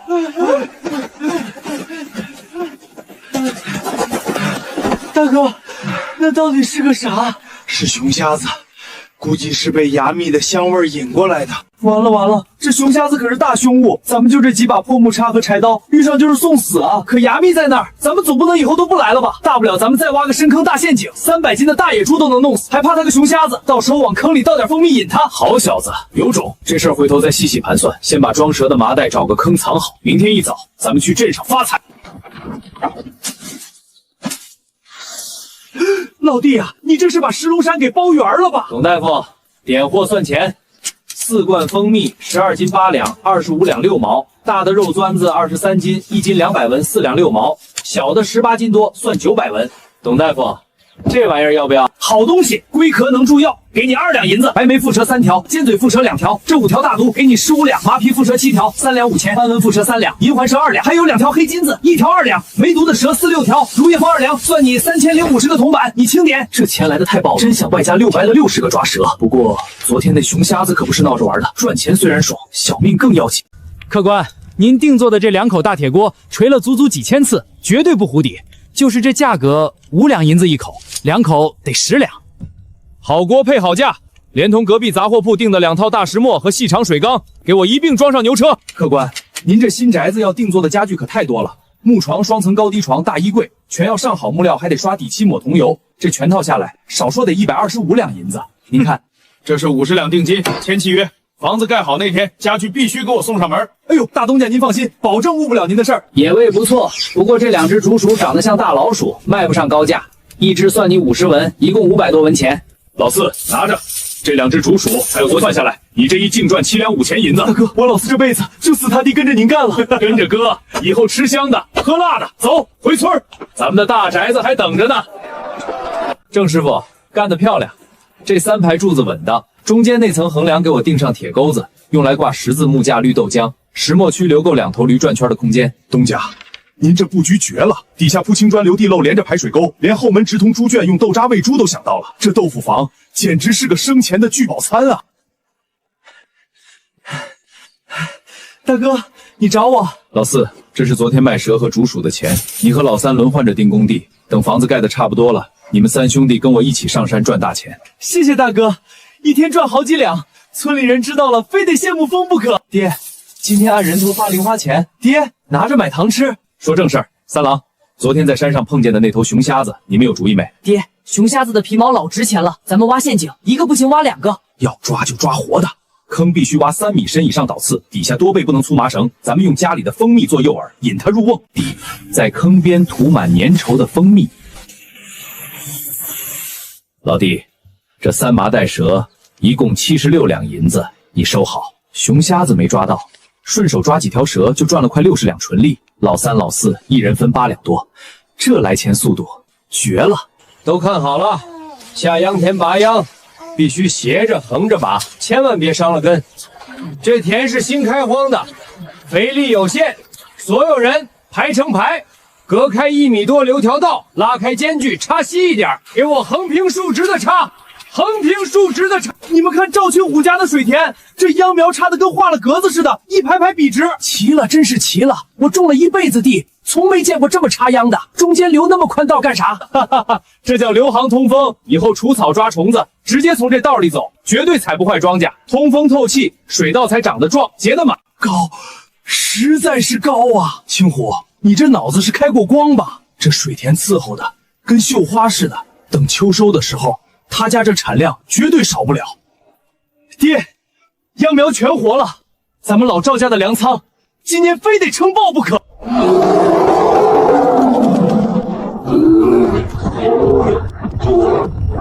哈哈哈哈哈哈哈！抓到了！你这风真是饿疯了，为了点蜂蜜，还真掉进小爷的聚宝盆里了。真的是熊！爹，咱们猎到熊瞎子了！我的亲娘哎，大哥！咱们这次彻底发了啊！这一头活熊怕是能卖上100两白银吧？100两算什么？等卖了钱，少不了你们的分红。都别愣着，听我指挥！大郎、二郎，用长棍把绳套挑下去，套他脑袋，就是现在，锁他嘴巴，废了他的獠牙。哎呦，青虎老弟，今天亲自过来，是又给我带什么好东西啦？王老爷，你往这儿看。哎呦妈呀，老弟啊，我这心脏差点没被你吓停了。王老爷谦虚了，这可是稀罕活物，第一时间就给您送来看看。活的熊瞎子！好东西，绝对的好东西！快拉进院子，快去弄些活鸡活鸭过来，再备上水，这宝贝千万不能死了。王老爷，您看这价格。青虎老弟，你是个痛快人，我也不跟你绕弯子，1000两，10张恒通期宴的100两银票，你点点。这，王老爷，这也太多了吧？哈哈哈哈！老弟放心拿着，这宝贝在我手里发挥的价值绝对不止这个数。那我就跟着王老爷沾光，亏领了。老弟啊，之前你送来的蜂蜜，那芽蜜确实是极品，可还有货。实不相瞒，能抓到这头熊，就是用芽蜜做诱饵引来的。下次割了芽蜜全送我这儿来，老哥我出10两银子1斤，成交。以后芽蜜全给您留着。哈哈哈！老3、老4，今天抓熊你们出了大力，这1000两里，你们一人拿100两分红。大哥，你疯了！我们就帮忙捆了几根绳子，哪敢拿100两？大哥，你这钱给的烫斗，我们拿了晚上都睡不着觉。哈哈哈哈！行，那就不勉强，一人10两现银，这总行了吧？必须拿着。谢谢大哥。大郎，前几天让你们把剩下的秧苗插在竹溪浅滩这儿，看来全活了。这5分的出产算是白赚的。爹，多亏您神机妙算。那接下来咱们干啥？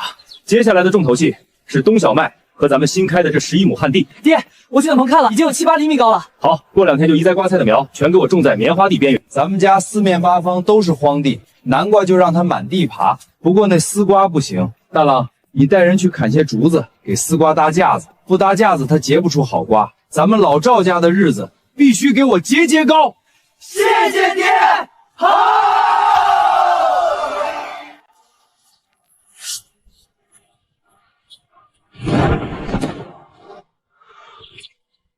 好蜜，25个罐子80斤，1斤10两，这是一张800两的银票。老弟拿好，猎物我也收了，给你1两银子。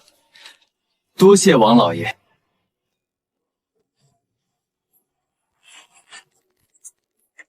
好弓，老弟好气力，这2石弓一般人可拉不开。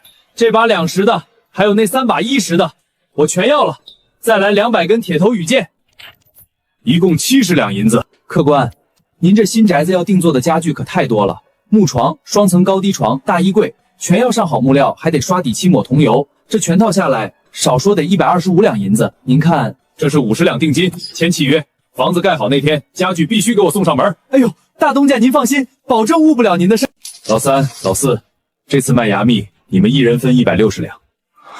大哥，明天2郎3郎回来帮我种棉花，工地上的事你们多盯着点。大哥，工地有三哥看着就行。明天我也去帮忙种地，让钱氏和小李氏带着孩子们也去，咱们亲兄弟拧成一股绳，不要钱，管饭就行。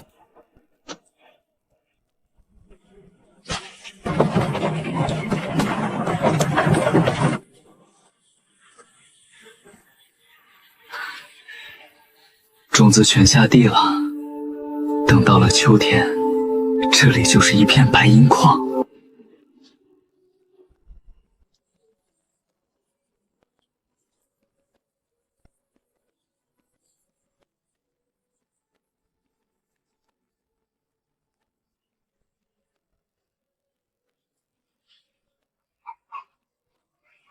东家干了这行几十年，您这宅子不仅气派，布局更是绝妙。全绿竹村，哦不，全清水镇，这绝对是独一份的豪宅。好，郑师傅，辛苦兄弟们了！今晚我摆酒，全工地敞开了喝。老赵家总算是在这世道立起来了。